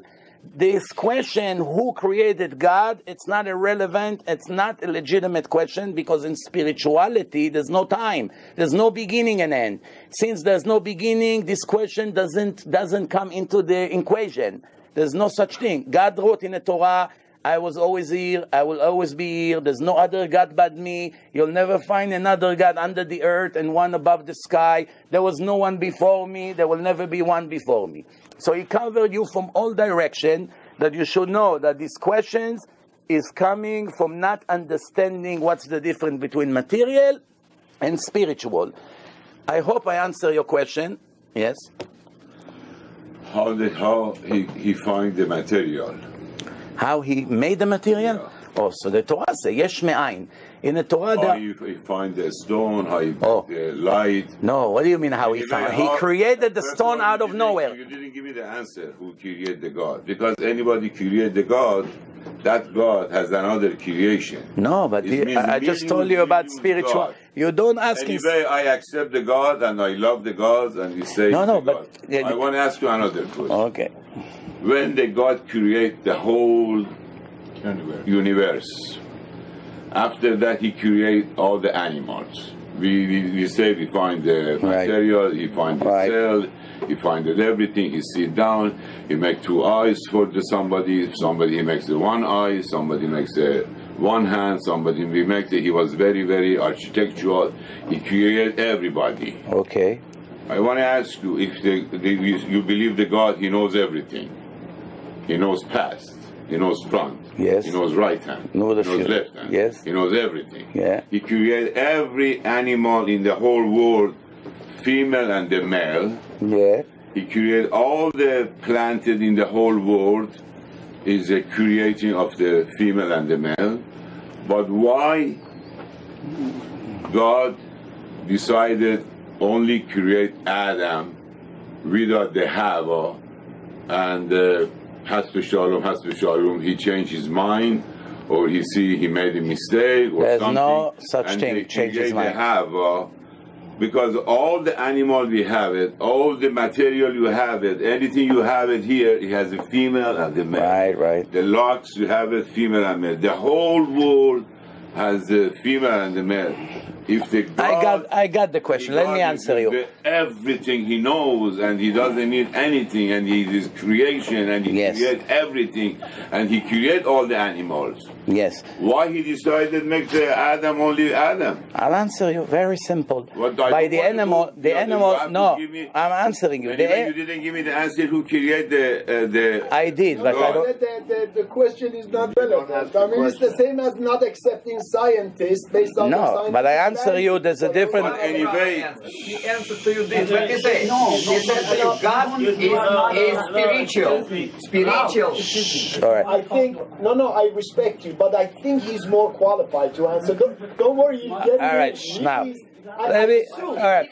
First, I know I did. I was making a different statement, and I want you to be clear. I wanna relax all of you. It doesn't really matter what I say or what he says. We love the God. We love everybody. It doesn't matter what I say and what he say. It doesn't matter. It matters what the people that would watch us tomorrow online will think. I made my point clear, or he made. It doesn't matter if I tell him you didn't prove to me. If I know he proved to me and I say to him you didn't prove to me, it's not going to help me more than 5 minutes. Because tomorrow all the people will watch it online. They will already know who proved to who. So let's not get panic. Let the people decide if I answer or not. I just want to answer him before I forget his question. The answer to his question is like this. All animals do not have free choice. The Torah says the advantage of the human being from the animals that he has a divine soul and he's subject to reward and punishment based on the laws that God gave him to do right or wrong. If he does right, he gets the good reward. If he does wrong, he will get punished. By the animals, there's no such thing. Animal lives by instinct. That's why male and female by the animals are equal. There's no need to make one from the other. However, what do you mean? I don't understand. Male and female, by the animals, they are equal. I mean, equal. Not one is more important than the other. Not one was made for the other. But when the Torah say that first Hashem made Adam and He made him an assistant. In companies, you need to know who is the president and who is the vice president. When there is a disagreement with them, the president say the last word. If there are two presidents in a company, the company goes bankrupt very fast. God said, and He wanted all women to know it. It's not that He's chauvinist. He gave the women a lot of gifts and lots of credit, and He said they're more wise than men, and they deserve a lot of gift and help, and the future of the Jewish nation is in their hands, and they're raising the children. He gives them a lot of gifts.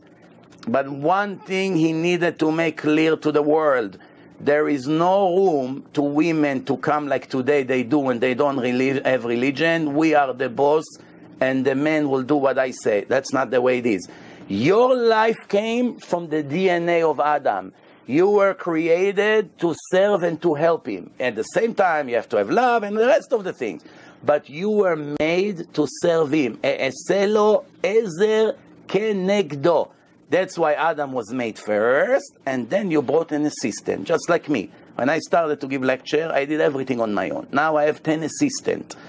Baruch Hashem, it keeps growing, because I cannot take control. Who is more important, me or my assistant? I am more important when it comes to proving and to give speak. They help me. Without them, I cannot work. But if you have to choose who's going to give the speech, me or them, you're going to choose me, not them. They help me behind the scene. Now, if my assistant would come and say to me, get out, I'm the boss right now, I'm going to speak, it's going to be against the plan. That's why God needed the women to know their place. Now, I want just one more thing to say. Wait, one more thing. I want to tell you something. Do you know when you open the Torah, you can prove to yourself in 5 minutes that the Torah is divine, without me. Do it at home. Open the Torah. Bereshit bara Elokim. All you need to know is the Hebrew alphabet. You don't need to understand what it means. Just to know the alphabet, that's all. You take the word Bereshit, Taf. It's finished with Taf. You take a pencil, make a circle. Count 49 letters, you get Vav. Count 49 letters, you get Resh. Count 49 letters, you get Hey. The word Torah is hidden in the beginning of Torah in mathematical code. It's 49, it's a holy number, 7 times 7. Everything in Judaism is revolved around 7 because 7 symbolizes going out of material. Everything material has 6 dimensions. 7 is coming out of the material world into a spiritual divine world. That's why everything in Judaism is 7, 7, 7, all the customs, all the holiday, everything 7. Now, if you go to Exodus, Ve'ele Shmot Bnei Israel, those are the names of the Jews that came out of Mitzrayim. Ele Shmot, it's finished with Taf. Circle the Taf with a pencil, count 49 letters, you get Vav. 49 letters Resh, 49 letters Hey. Then you go to Leviticus, Vaikra. The name of God in equal skip of 7. Yud, Hey, Vav, and Hey. If you want, I can email you right now the slides, and you can see it, and you can see it on my Torah and Science on the screen. Then you go to Numbers, Bamidbar. The name of the Torah, this time in reverse, from left to right. Taf, 49 letters reverse. Vav, 49 letters reverse. Resh, 49 letters reverse. Hey. Then you go to Deuteronomy, Dvarim, the Torah, again from left to right. 49 Taf, 49 letters Vav, 49 letters Resh, 49 letters Hey. Now we have a menorah, 5 candles. The center, which is also the base, is God. Yud, Hey, Vav, and Hey in equal skip of 7. Torah from right to left in equal skip of 49. Torah from left to right in equal skip. So 2 come from right to left and from left to right towards the middle. And the center of the world is God Himself. Now, when I say to you before, and I did not finish because you had to say something, there was a critical sentence that I almost said, but you cut me, but now, Baruch Hashem, I did not forget it. When the Torah said to the Jews, I'll spread you in all over the world, you will worship over there fake religions. The religion of the wood and the religion of the rock. That's a verse in the Torah. Now, here comes myself, and I say, well, you see, the Torah knew there will be Christianity, there will be Islam, fake religions, and Jews will fall into it, as we see today. Now you would come and tell me that's not a scientific proof, and you're right. You would come and say that's your assumption. You decided that the religion of the wood is Christianity, knock on wood, even though it's nice idea, but it's not a scientific proof. I agree. And then you would come and say to me, in the religion of the rock, you decided that it's Mecca, the big rock that the Muslims go to Saudi Arabia and they have this big rock over there. But it's also nice, but it's not scientific, and here you are right again. But on the third thing, you cannot be right. What is it? Inside this verse, think about it. This was written 1300 years before Christianity and 1800 years before Islam. Inside this verse that warned the Jews not to worship the religion of the wood and the religion of the rock, there are 2 codes, JC and Mecca. Mem, 49 letters Chaf, 49 letters Hey. Yeshu, Yud, Shin, Vav, Yud, 49 letters Shin, 49 letters Vav. The only verse in the Torah that warned the Jews, do not worship fake religion, the religion of the wood, the religion of the rock. After I will spread you all over the world, you may want to worship it. I'm warning you not to worship this religion. The idol worshiper, be careful. It's planted inside the text. Nobody knew back then who's going to be Mecca and who's going to be JC. He wasn't even born. He will only be born 1300 years later. Inside that text, there is hidden codes, which I can show you if you doubt me right now on the screen. Mecca, Mem, Chaf, Hey, Yeshu, Yud, Shin, Vav in equal mathematical skip. Do you know what statistically the chance that something like this will fall accidentally in a book that has 304,805 letters exactly in the only verse from almost 6,000 verses, exactly over there, in equal skip of 49, 1 to 680 million. That's the statistic. Do you still think it's coincidence? A person was able to know about JC? Rabbi. A person was able to know about Mecca? Rabbi. Was able to or no? First of all, I love you. And I have to go. First of all, I also have to go to the bathroom. You didn't give me the answer. I did. How they create a woman, he never created. He got our... From the DNA. And from that he created her. The animal in the whole world is not creation of the God. It's creation from us. Right. Yeah. If he knew that, why he did it? You didn't give me the answer. I did give you You the told answer. me the senior... Let the people decide. The vice president. No, if he knew because why he make the because- vice president because- and why he didn't this one? Because Hashem wanted the women to know that their Well, you can tell him. their only you can create them and their tell only orally, their only tell them orally, existence tell them, came orally. from the man. They came from the actual rib of the man, and Hashem made him an Why assistant he as a wait 3 kenegdo. days? Why? First of all, you have to know one thing. To ask why the sky is blue, the answer, because God wanted so. To ask why God made us with nose like this and not all the way to the wall, because that's what he wanted. Why he wanted us to have hair black and blonde and silver, because that's what he wanted. He could also make it orange. He could make it yellow. There's many questions like this that there's no end to this question, but that's not leading anywhere. That's what happened. That's what the Torah said that happened. When you come in front of God after 120 years, I encourage you to say, Dear God, you made my wife from my rib, my grandfather. Can you tell me why? Why are you not feminist enough? Why you gave her existence thanks to me?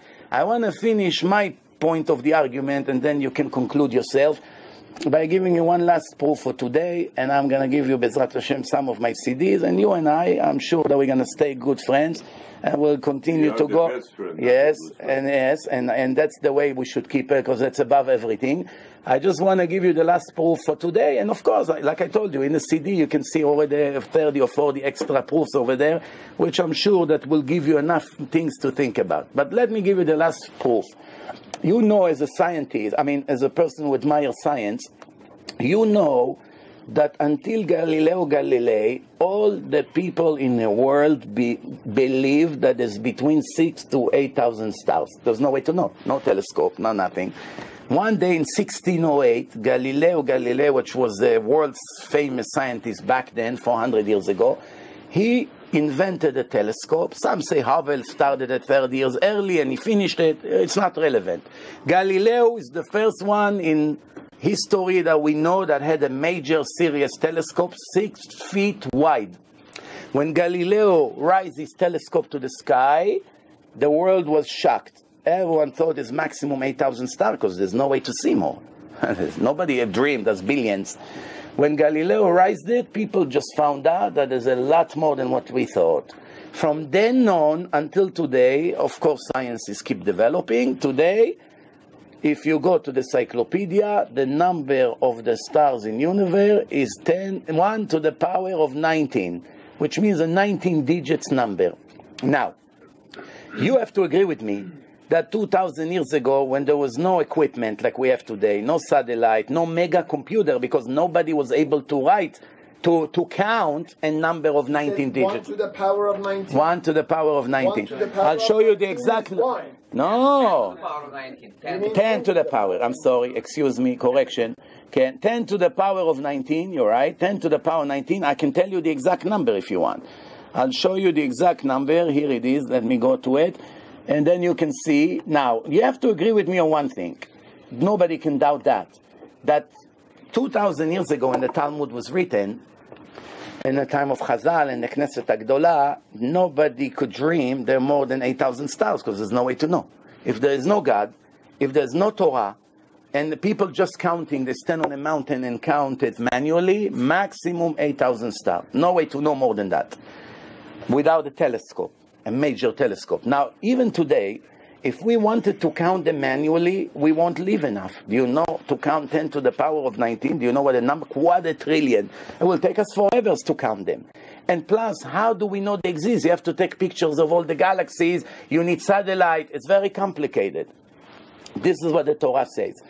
The nation of Israel came to God. This is the Gemara, the Talmud. You can write it down. Masechet Brachot, page 32, which is oral Torah again. The Gemara said the nation of Israel came to God and said, "Dear God, a person get remarried and he never forget his ex-wife. How did you forget us completely and neglected us?" That was after the destruction of the second temple by the Romans. Happens twice already. Babylonians, the Romans. So the Jewish nation were devastated. Horrible time in history.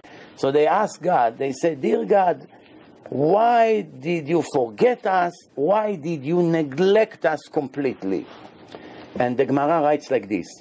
Amar la Kadosh Baruch Hu, and God answered to the nation of Israel, "Biti, my daughter, 12 sections I created in universe.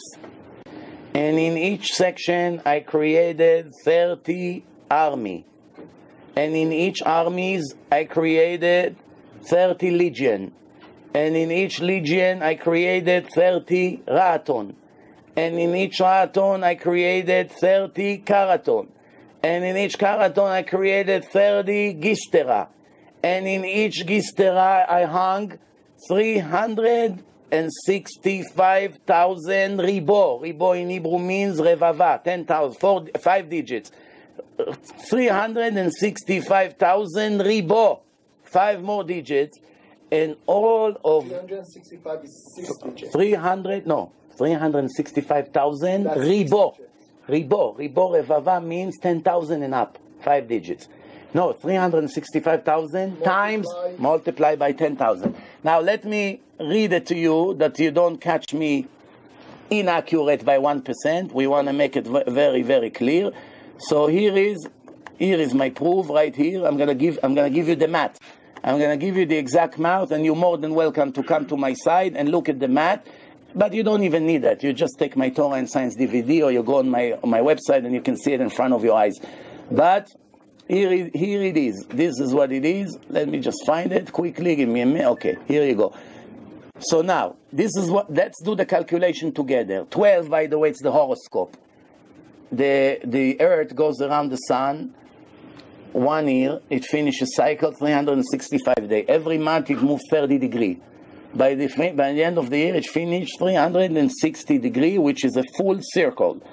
And we can see that it says 12 sections. So if you look at the universe is a round shape, and it goes in like slices of pizza, 12 different slices, and in each one of them there's X amount of stars. But not only that it gives us 10 to the power of 19 in a Torah, which you're going to see in a minute, the scientist, and I'm going to give you his name, that discovered that, the scientist that discovered that, describe it exactly like the Talmud wrote. And he's not Jewish, not a rabbi, never learned Gemara. It's all based on science, which you admire very much, but that's an objective science, which I also admire very much. There's only one difference between you and me. You admire all kinds of science. I only admire objective, accurate science, not speculative science. You believe your own scientists. No. Yes, you call your scientists that you believe. 50 years ago, if they say to you, you can see your family in the. Wait, let's not get out. Let's not get out of my. No, I believe you can. Here you go. 12. Here you go. Here is now. No, you can't. Okay, so I'll read it to you. Thank you very much. Here is what I read to you. Stay 2 more minutes and you can leave. Now, in the year 1990, Dr. T. Brewers from Queen Mary College in London had a research with the help of a computer. It's the size of a building, each computer. And he found there are 10 to the power, 10, as you can see right here, 10 to the power of 19 stars in the universe. That was in 1990, 24 years ago. These discoveries, this is what he wrote. He wrote that there are constellations, and inside the constellations there are hosts, and inside the hosts there are legion, and inside the legion there are divisions. And in each one of the divisions there are battalions. And in each one of the battalions there are camps. and in each one of the camps there are stars. So he breaks it to 1, 2, 3, 4, 5, 6 sections. Each one is inside the other.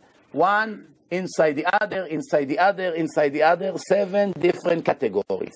Now let's do the math is calculation. But what is this one proved? Everything. Wait. Write it down. And you already quoted another scientist, which I totally disagreed with. But at least to the knowledge that I have, I don't know what this guy. 25 years ago's technology, those room-sized computers had less knowledge and power and capability than this. So that's irrelevant. What was known 25 years ago and what's known today. Talking about him, you're missing the point completely. I'm surprised. Do you think I care about what Dr. T. Brewer said from Queen Mary College? I'm very surprised at you. No. I just wanted to take you back 2,000 years ago when the only way was to take 8,000 stars maximum and tell me who was able to write in the oral Torah that there are 10 to the power of 19 stars. Imagine if NASA today would prove there are only 50,000 stars. Judaism will be over. Who would write such a thing? I create the 12th section, in each section 165,000, 10,000, which is 7 sections. And here you go. Today, 24 years ago, the scientists found that there are 10 to the power of 19 stars. Now, wait. I promise you all the time you need to comment on it. Just give me one more 30 seconds. That's it. Now, I really don't care what Dr. T. Brewer found. And if somebody tomorrow come and said that he found 10 to the power of 21, I don't care. For one reason. Why? They themselves admit that every time the satellites will take pictures of all the galaxies from all different angles, every time they will repeat the research, they'll come with a different number. Because exactly. So we agree on that. I'm not denying it. And I know. It's not that. No. It's not that they come up with a different number. No, the computer will count different numbers. No. There is no computer counting anything. Sure there is. No. That's what I say to you. Computer count all the dots. All the pictures from the satellites came, and a computer were able to count all of them. My dear Rabbi, there was no computer 25 years ago who could count stars. Who could count stars. It was the size of a building. No, you are not getting it. Mega computer. No. The computer from 25 years ago, the mega computers did not have as much power as a small computer today. But that's not the issue. According to scientists, they know the number of stars are in the billion. No one really gave a specific number. Beautiful. And also, we agree on that. We agree on that. Yeah. Also, these are the claims that they are making, that universe is expanding.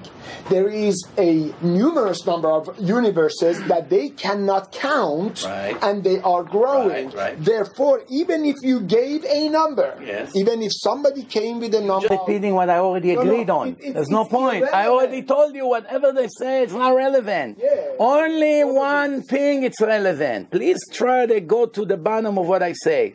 There's only one thing it's relevant. 400 years ago, nobody in the whole world would even dream to write that there is such a number of stars, whether it's a billion, whether it's a trillion. Nobody would dream. People would only count few thousand stars, end of story. Here in the Talmud, it was written 2,000 years ago with no mega computer, with no laptop, with no calculator, with no satellite, with no camera. No camera that can even take picture of one star. Has a brain. No, so there was no way to know how many stars in the world. The question is, who would write in the Talmud, which is oral Torah, such a strange thing, unless if he really knows such a thing? Another Einstein. He was a brain. Who would write such a thing? If all you're saying is correct, and I have no knowledge, I'm neither a scholar. All the names. You can go and Google. No, I'm not questioning you. Yes. All I'm telling you is that I don't know. I'm saying, assuming I accept all you say, and I'm not questioning it. besides the fact that they're irrelevant, I'm accepting that there are many intelligent people throughout history who came and they did wonderful things. What intelligent person knows the future? What intelligent person knows what's going to be in 2,000 years from now? By proving existence of one thing, we cannot use that as a base of existence of another. Not necessarily. Sometimes it does possible. It is. If I prove there is light here, I prove at the same time there's no darkness here. No. We can assume it's possible. It could be your theory, and it could be assumed. Look, the same as scientific theories. First of all, I just want, for some of your audience, I really want this to be enlightening. I want us to find out.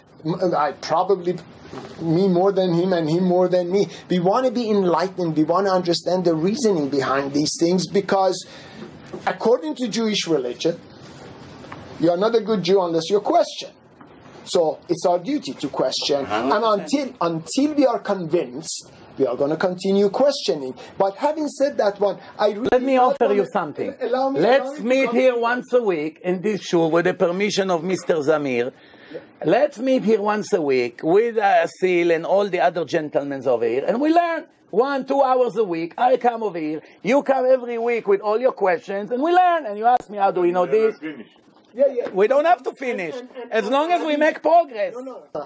And having said that one, I really never came here to convince anyone to believe otherwise, as I just want to see what's the answers according to Torah to certain things. Look, you were just talking about Adam and Eve. Was God having the same value system at the beginning as he or she has now? No. The value system changed? Changed from the minute the Torah was given to humanity. It went up a lot from what it was before. God changed his... Not changed. From the minute he gave his book, we found out the total purpose of the creation and what God wants from the Jewish people. Now you ask me, what about the Gentiles? They don't have to follow the same purpose? The answer is no. No. The Torah say no. That's all. Let's say, did God ever approve an incest creation?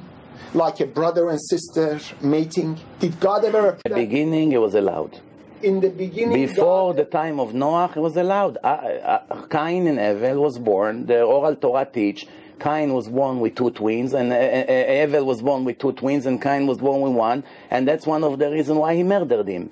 And then, based on reincarnations, Abel came back as reincarnation. So they died and they came back. Came back in. Soul comes back in a new body. I brought you right here, Life After Death film. Watch it. You love it very much. I promise you. And it's proving scientifically that we are here in different reincarnations, and you can hypnotize a person, and he can speak in languages that he had in his previous life. And the answer is like this. Look, Judaism is an ocean. It's not a 1, 2, 3 hours learning. People learn in yeshiva 70, 80 years, and they still tell you they don't know 1% of the ocean of knowledge. So therefore, it's going to be ridiculous to think that between 1 or 2 or 1,000 hours that we're going to sit and learn, you and I will know everything. We don't know everything. But we do know the foundation. We know very important things to know.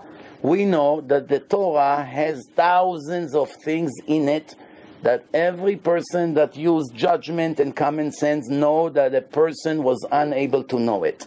And the Torah referred to us, to you as a Kohen. You're much more important than me. You come from the family of Moses and Aaron. The Torah referred to us that there is, I'm giving you today the life and the good, the bad and the death, and you should choose the good, which means you can choose the bad. I'm not interfering with your free choice. But in the end, everything will be heard, and everyone will get judged for good and bad based on the choices that he made. He donated, he'll get a reward. He stole, he'll get punished. He kept the Sabbath, he'll get a reward. He did not keep, he'll get punished. And there are many, many things in the Torah. Now, again, to prove the Torah, I suggest you take my Torah and Science. I'm sure you're intelligent, so you'll be curious to see what's in it. There are millions of different codes inside the Torah that no person was able to plant without changing the text. Because if I tell you, my dear friends, I want you to write to me 1 page in a book, 1 page. Describe to me what happened to you from the day you came to this country until today in one page. But at the same time, I want you to write inside the text many hidden codes that telling me about Menachem Begin, and about Saddam Hussein, and about George Bush, and about Stephen Hawking, and plant many stories, one inside the other, in equal scientific mathematical skip, without changing your life story. In a billion years, you and all the scientists in the world combined will not be able to write such a page. In a billion years. I totally respect you, Rabbi, but thank you very much. But I love you too. I with all due respect, you can always alter what happened and interpret it otherwise. Now, if you allow me, you cannot alter allow me to ask the question. Yeah. If you made the same statement about 20 years from now, 10 years from now, you told me 10 years from now, based on the same math, according to you, it exists. That's a different claim. But going back in history and saying those, and this means, and however we can manipulate numbers, however one wants, this means this. That's a different story. I'm not saying it's correct, I'm not saying it's incorrect, but I'm saying you can make that claim if you predict the future, not tell us about the past. The past is gone. And then you go back and say, well, this meant that's the whole point. That's the whole point. If I'm giving you a book today, and in 1,000 years from today, you open the book and you see what's going to happen in 1,000 years from now, which I right now have no idea. Nobody knows what's going to happen tomorrow. Well, doesn't it say in Torah? That's what I'm saying to you. Did you know that the murder of Yitzhak Rabin is described in the Torah in codes, and the murderer, that his name was Yigal Amir, and Yitzhak Rabin has a mutual resh? Mutual resh. But again, you're going somewhere. Again, in hidden codes, mathematics. We're not science. According to you. No, show the math and the science to apply 10 years from now. Not 20 years ago. What am I missing here? I don't get it. You're missing my question. He doesn't understand the depth of your proofs. You've proven your point over and over again. You don't understand. No. You don't understand. No. Maybe you did. Maybe it's my fault. Wait. It's my fault because I did not explain to him what codes are. That's what. We are limited in time. I should have explained to him the whole concept of codes in a book that predict events that will take in the future. I want to show you. You and I sat before. A lot of these, I don't know if you remember. I recall now. How long ago? Baradarian's house. You and I had not had... years ago. No, not that black hair, you mean? Maybe I had black hair. No. You and I had conversation before. It was joyful then. It is joyful now. Look, the idea is not... when someone says you don't get it, it's not the depth. It's not lack of intelligence. It's not lack of. We are not dealing with idiotic approaches. I read a lot. I study a lot. Maybe not the Torah, but I want to understand things for a different purpose, for a different reason. Now, when you tell me, let's say, when I ask you specific things and you assume, and your audience probably accepts the answers, but I'm not sold on it, you already had them sold, but you didn't sell me, and your challenge is to sell me, not to sell them, because people that are, in essence, believers, they accept. All the questions I ask you tonight, not one of them you answer with yes or no. At least now, do me a favor, answer with yes or no. A human being, he knows absolutely the future of the world in details, yes or no? Human being. I don't. Any human being knows the future? Okay. So. A human being is able to write a book with 305,000 letters almost, which you know how thick is the Torah. And inside each chapter to write about thousands of events in equal mathematical code, skip, planted inside the text without changing the 1,000 years of history that the book is talking about, which means I'm writing about 1,000 years of events, and inside what I wrote, I actually wrote about thousands of others, which means, let me give you an example what I'm talking about. And God said to Moses, one day you lay with your fathers, and this nation will rebel against me and turn into a fake God.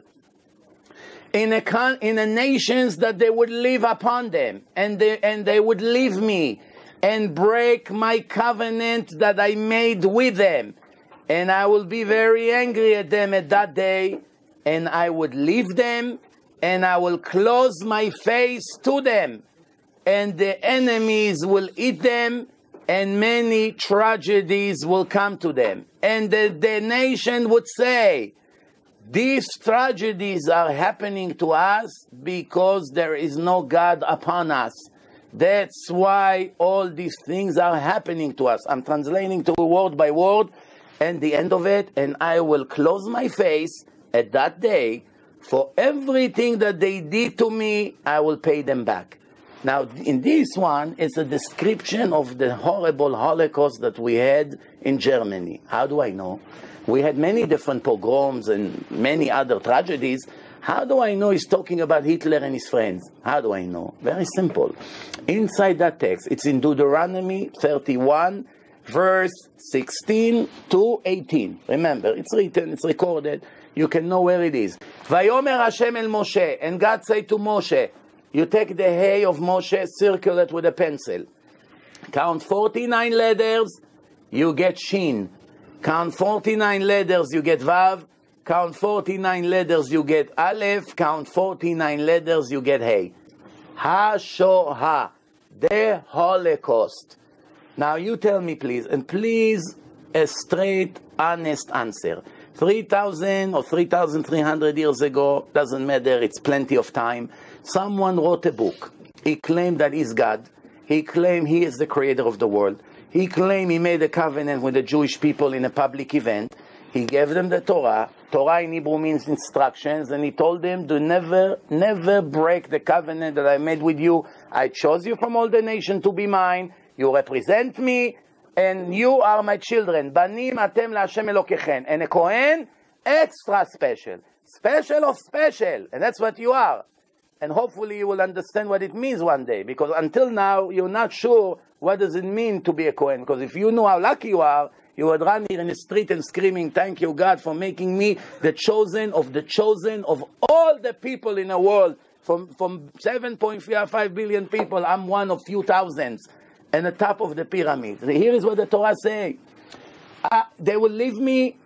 I will turn the Gentiles against them to have tragedies. They would scream, where is God? There's no God. Look what's going on here. I close my eyes. I will not be with them. I would leave them. Inside the text, the Holocaust in equal mathematical scheme. It cannot be coincidence, Mr. Chakakia. It cannot be coincidence. Please, you have to be honest.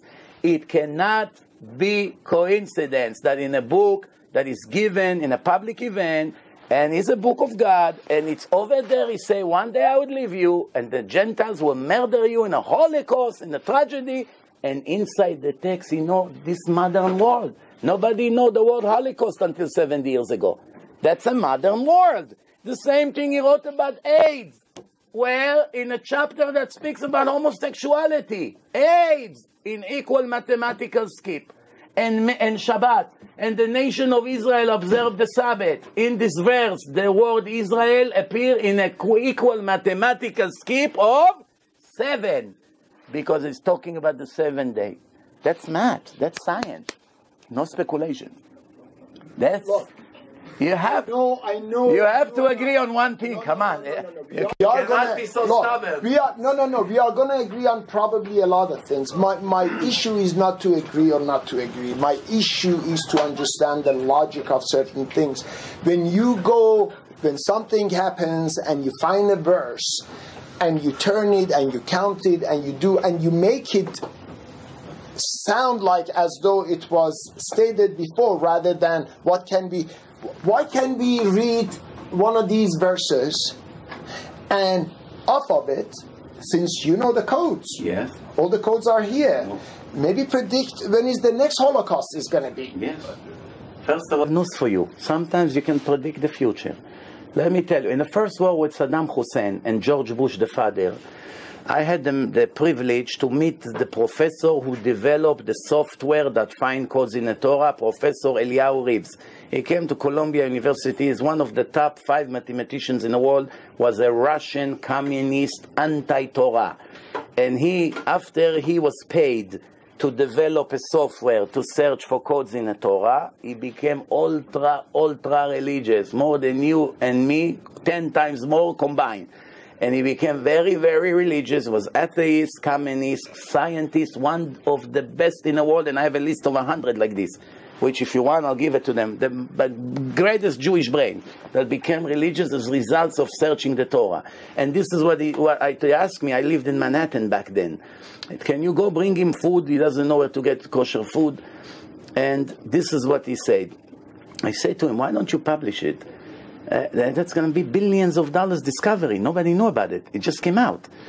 He said to me, I don't care. I want other people. I said, but people will steal it from you. It's the biggest discovery in history. Do something about it. He said, I don't care. I want people to publish it. He didn't think to money. He gave it for free. His whole goal was, the goal was, thank you. The goal was that he wants the world to know that the Torah is divine, because a person cannot plan such codes and know the future. But I tell you something what we did know. When Saddam Hussein got an ultimatum to come out of Kuwait, if I remember correctly, I think it was February 15, if I remember correctly, but it's not relevant. Saddam Hussein, George Bush the father, and the coalition, they told him, you have by the 15 to get out. If you don't come out by the 15, we will attack you. Saddam invade Kuwait. So Professor Reeves and Dr. Doron Witztum, 2 Israeli scientists from the Hebrew University, they told us, I knew, I'm the little puppet, I knew before the whole world that Saddam Hussein will not be attacked on the 15th, on the 16th, on the 17th. I knew it's going to be on the 18th. How did I know? When George Bush announced the date, they put the date, in the Hebrew date, in the computer. And they saw that the event doesn't come out. The data, they put George Bush, the computer search, and found it in equal mathematical skip. They put Saddam Hussein. Saddam in Hebrew, you write with Tzaddik. The Iraqi, even the Persian, when they say Tza, they say Sa. They don't know how to say Tza. So Sa. Saddam, it's Tzaddik. It came Tzaddik, Dalet, Aleph, Mem, Hussein. In equal mathematical skip. Fair too in Hebrew. Yeah, of course. But Saddam, the Iraqi, like Rav Tzadka, his name is Sadka. That's how they pronounce it. So what happened? So we put Milchemet HaMifratz, the Gulf War, George Bush, Saddam Hussein, all of them came in the same page. So now we know this connection. We put the 15th of February, and don't catch me on the date because it may have been January. We put it, the computer didn't find. We put the 16th of February, translating it to Hebrew date, it didn't find. Put the 17th, it didn't find. We put the 18th, boom, it came. So he said, I'm telling you already, don't worry. The war won't start tomorrow. And not the next day, and not the next day. The following day, the war will start, and that's how it was. So we see that sometimes, even though you're limited, because you need to have a beginning. I give you an example. Right now, I put AIDS. I find the computer would find it in Parashat Noach. That's speaking about Sodom and Gomorrah, that God destroyed all the wicked people. Now, the AIDS is appear in a chapter that speaks about homosexuality, which shows you there's no coincidence. However, AIDS will never have a cure. I spoke to Professor Rubinstein. We used to make seminars together 18 years ago. He is the one who invented the word HIV. He is the professor who named AIDS. Professor Rubinstein from Einstein Hospital in the Bronx. And I spoke to him in lunch. And I asked him, do you think there will be a cure to the AIDS? He told me, cure no, vaccine maybe yes. We're only focusing on vaccine that it won't enter to the body. Why? Because it's mutation. It keeps changing. You attack one, it changes to another, and he knows how to hide. That's, by the way, how he became religious. I was complete atheist, scientist. One of the biggest doctors in the world. Professor Rubinstein. He met with the presidents, got budget for the research of the AIDS. They put him, I think, if I remember, in Science magazine or in Time magazine, one of the top doctors in the world. A very important person. By research AIDS, he became religious. He said, because all other viruses behave in one way, like nature, and this virus is clever like people. He knows how to change. That's against the law of nature. And that's what got him to think, maybe after all there is a God, and he punished the wicked people and started to search. 3 days argument, not 2 hours. 3 days! And he became fully religious and moved to Muncie. Until today he's there. But, this is what the interesting part is. Let's say tomorrow they will announce on CNN that they invented a medicine for AIDS vaccine. Once you get it, you can never get it. Now you may come and say to me, no, how didn't you find it in the Torah before they found it?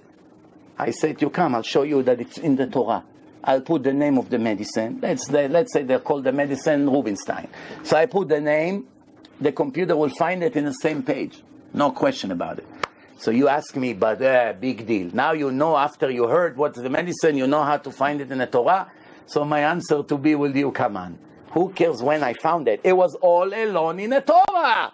God already put it in the Torah. I just did not know what to look for. No. I didn't know what to look for. Exactly. That's the whole thing. According but it was to you, in the Torah. No. I'm questioning, because when you say you can write a program to calculate based on certain things, these are all mathematical. Simple mathematics, any word scientific.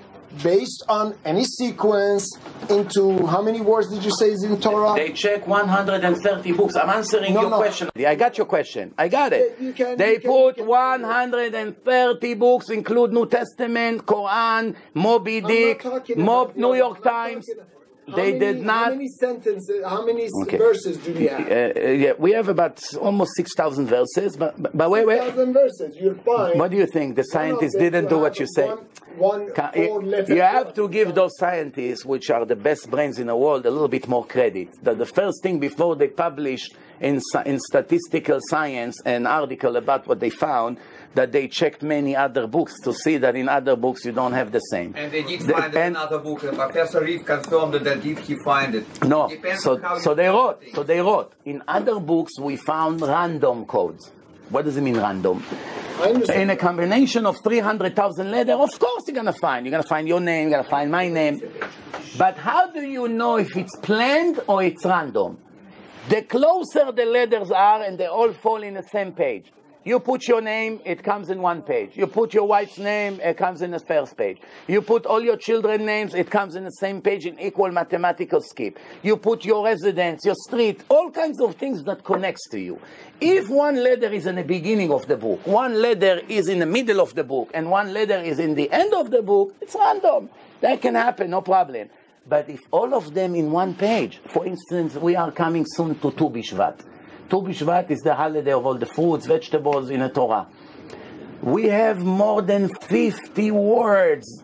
Barley, wheat, apples, grapes, everything that grows on trees, we put inside the Torah. The Torah found all of them in one page. Which page? The page that God said to Adam, I'm giving you and I'm putting you in Garden of Eden to reserve it and to maintain it, which means it's all under your supervision. The page in the Torah that speaks about trees in the Garden of Eden, in that page, and it cannot be coincidence again, more than 50 words in equal mathematical skip in the same page that connects to fruit of gardens of trees. It's not possible that something like this. Now, if it was be some here, some there, like Christians also try to fake. They say, we also found in the New Testament. But if you know how to check it, you see right away it's scam. Because they find one letter here, one letter there, one letter in the end. That's not what I'm talking about. All the codes that I spoke to you are all in one page. Here, the Holocaust, one page. The Torah, in the name of God, all in one page. Everything AIDS, one page.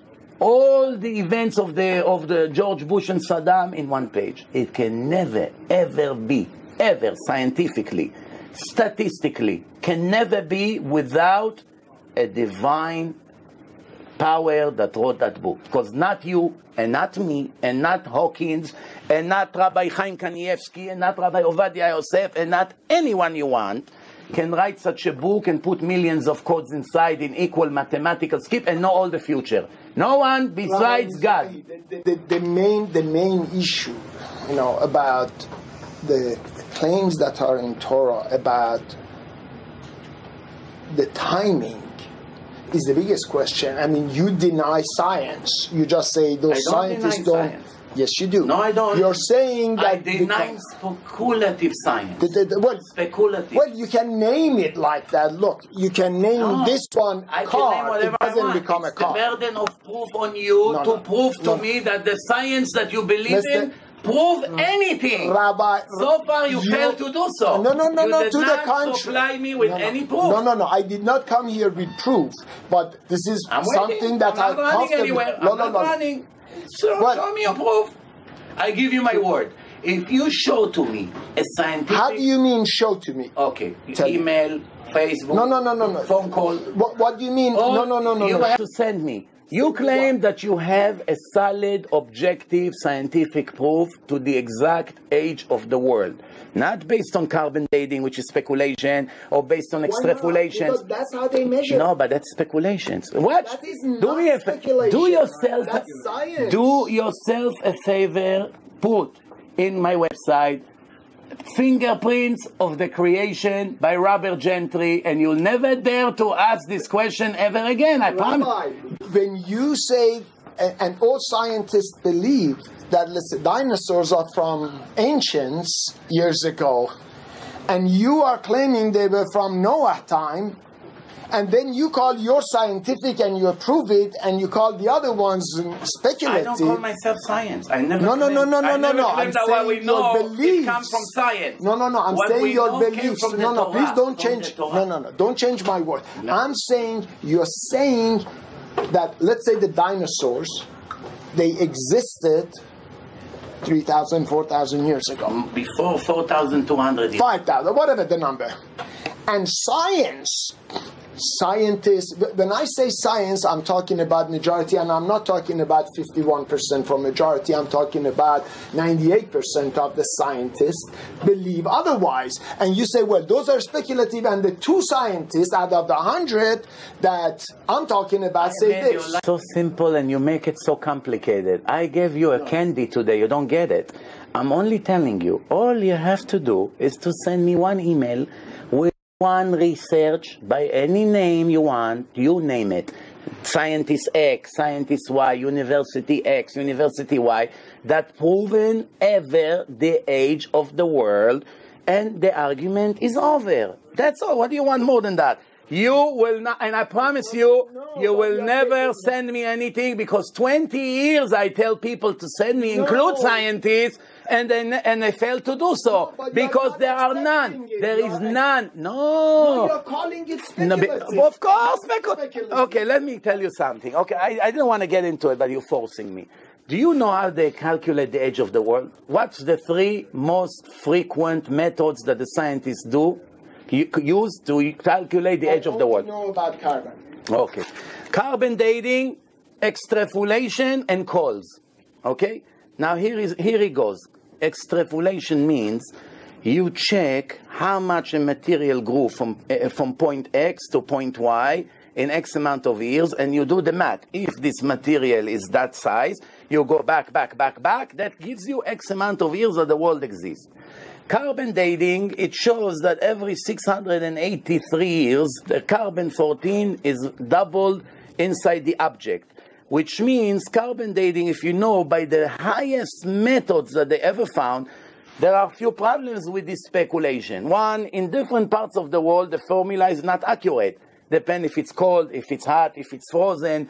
That's one thing. Second, when God created the world, there is nowhere in the world or nowhere in Judaism that he wrote to you with how much carbon-14 he created each material. That's where the scientists are forced to speculate, and each one puts a different number, and they all come with different conclusions. That's not science, excuse me. That's speculation. You and I can do the same thing. I encourage you. Look. These are all the science. All of these scientific bases are used to advance Earth. and humanity. I gotta tell you something. You have to. I don't want to insult you. It's not my nature. I don't like to be, God forbid, dirty or to make you or to insult you. But I have to tell you one thing. You, a very nice human being, nice, charismatic, smart. You read book, everything's you. I give you all the credits. But one thing you don't get. There's one thing you're missing here. You coming to argue with me about science. You claim that science already proven the age of the world. I say to you, science never proved anything. I'm doing it for 20 years on a weekly basis. Science never proven. Do you think I'm going to be such a fool to stand in front of millions of viewers that will watch this debate, and I'm going to say to you, science never proven anything for 20 years, and I'm going to finish my career over this not relevant issue, which is not even contradicting the Torah? It would be a lot easier for me to come and tell you, you know what, you got it, the world is billions of years old. What does it have to do with God and the Torah that you and I has to keep the Sabbath, which is an eternal covenant between us and Him to make us Jewish and to belong to His nation? What does it have to do if the world is 5,000 years old or 5 billion years old? It's not relevant to the issue. The only reason I went with that is because I know I'm 1,000,000% right and you are not right because you missed few points. Now, I ask you right now, and again, I'm not trying, chas v'shalom, to insult you. It's my last thing on my mind. I ask you if you know how the scientists calculate the age of the world, and with all the respect to you, you didn't even know. You only said that you know about carbon dating, and you also did not know how carbon dating works. You should have known that carbon dating, it's a proof that the world is only maximum 25,000 years old. If you did your homework, carbon dating only proved that the maximum object that they found, based on that the world is maximum 25,000 years old. So the last thing you want to bring into the debate is carbon dating. I was expecting you to tell me extrapolation, holds, all kinds of other things which already goes into the billions. You chose out of the three methods the worst one.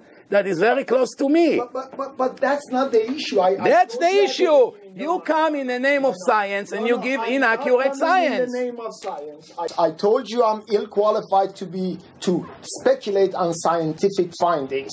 I clarified that one at the beginning. I agree. Okay. No. Wait a minimum amount of knowledge when you come to a debate. I will not go to argue about medicine and about brains with doctors that do brains because I know I'm not in their level. I'm not going to argue about computers because I don't know that much about computers. I will argue at what I know I'm good. You see, I won't argue with you about clothing because I know you 1 billion times better than me, how to design and to come with ideas and in business and all this. I know it's not my field. I don't come to argue with you about you're an expert in. But you coming to argue with me about what I'm an expert, world expert in, and you don't even have the simple evidence to back one word of what you say. I'm telling you. Absolutely not correct. You didn't even know how the scientists calculate the age of the world, and you already claim that it's been proven. It's not been proven. It's recorded. No. It's not been proven. You are not accepting that finding. I want to ask the audience, is it fair if I ask him to send me one email? Absolutely. One email to prove to me that the scientists actually prove. Not speculate. Speculation I can do and he can do. Prove. Prove means 2 plus 2 is 4. Proving means if there's 1,000 people with headache and each one of them took 2 Advil, 990 of them, the headache went away. Oh, now we're talking. We see it helps. Without it, the headache stay by everyone.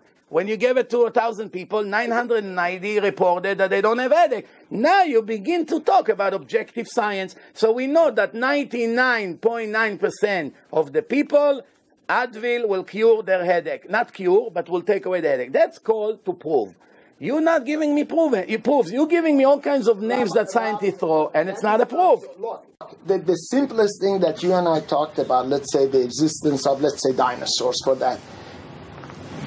All scientists, collectively, they opened up museums and putting it. But you do not accept the logic. No, I think dinosaurs existed. Yeah, I know, but they do not say 3,000 years ago. They existed millions of years ago, and I know for sure that they existed. How do you know? Because I tell you. Very simple. No, I tell you how I know. I'm not a scientist. Without the Torah, I would not have a way to know 99% of what I know today. Why? All I have to do is to prove that the Torah could not be written by a human being, and the one that wrote the Torah is God. From that moment on, I don't even have to use my head. All I have to do is to read what God says in His Torah, and I know it's a fact. Now, if you will come and show me 1 or 2 mistakes in the Torah, take as much time as you want. You point at one verse in the Torah and you prove otherwise, you won the argument. What? No, take your time. Take an expert. Take an expert. Sit with it. Find me, just do search in the internet. Find me 1 mistake in the Torah, 1 mistake in the Mishnah. That's what the timing of it. Find an expert. Pay someone $1,000. He'll do the research for you. I have to understand one thing. Wait a second, but you are not accepting it, Rabbi. Sure I am. Find me 1 mistake in the Torah, and you will go to McDonald's on Yom Kippur. Find me 1 mistake. What do you think? I wanna grind water?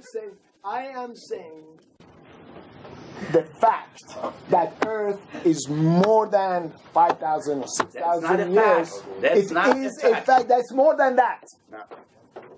You know, you're saying the science is not it's not relevant to Judaism. Leave alone. It's really a false argument. Forget it. Okay, whatever you want to say, fine. No. Fine. It's not relevant to the Torah. Now here is the point. The conclusion the conclusion that I'm making to you is, and we'll finish with that. We have to finish with that. But I want to tell you just one quick 1 minute story, and we'll finish with that. One teacher took his class to the Judea desert, and they did not drink for 3 days already. They got mixed, they don't know, and about to die. They're already dehydrated. So they said, what are we going to do? Oh, they found in the night, they found a light somewhere. They went there and they saw in the middle of nowhere somebody lives there, a monk. They knock on the door, he opened the door, and they all went inside. And they said, we're dying, we're fainting, please, 3 days we did not drink, help us. He said, oh, it happens all the time. I have a game, it's called Russian roulette. It's Persian roulette, not Russian roulette. Here is 100 glasses of water, as you can see, ready for people like you that made mistake. It's common. In one of them, there is a very serious poison that as soon as you drink it, you die immediately. But the other 99 are clean. But at the same time, I want you to know that if you're only 3 days lost, I know already, nobody dies before 4 days without water. You can make it. I'll tell you how to make it. You have to walk another 15 hours, and you make it to a shore with plenty of water, no risk, no nothing.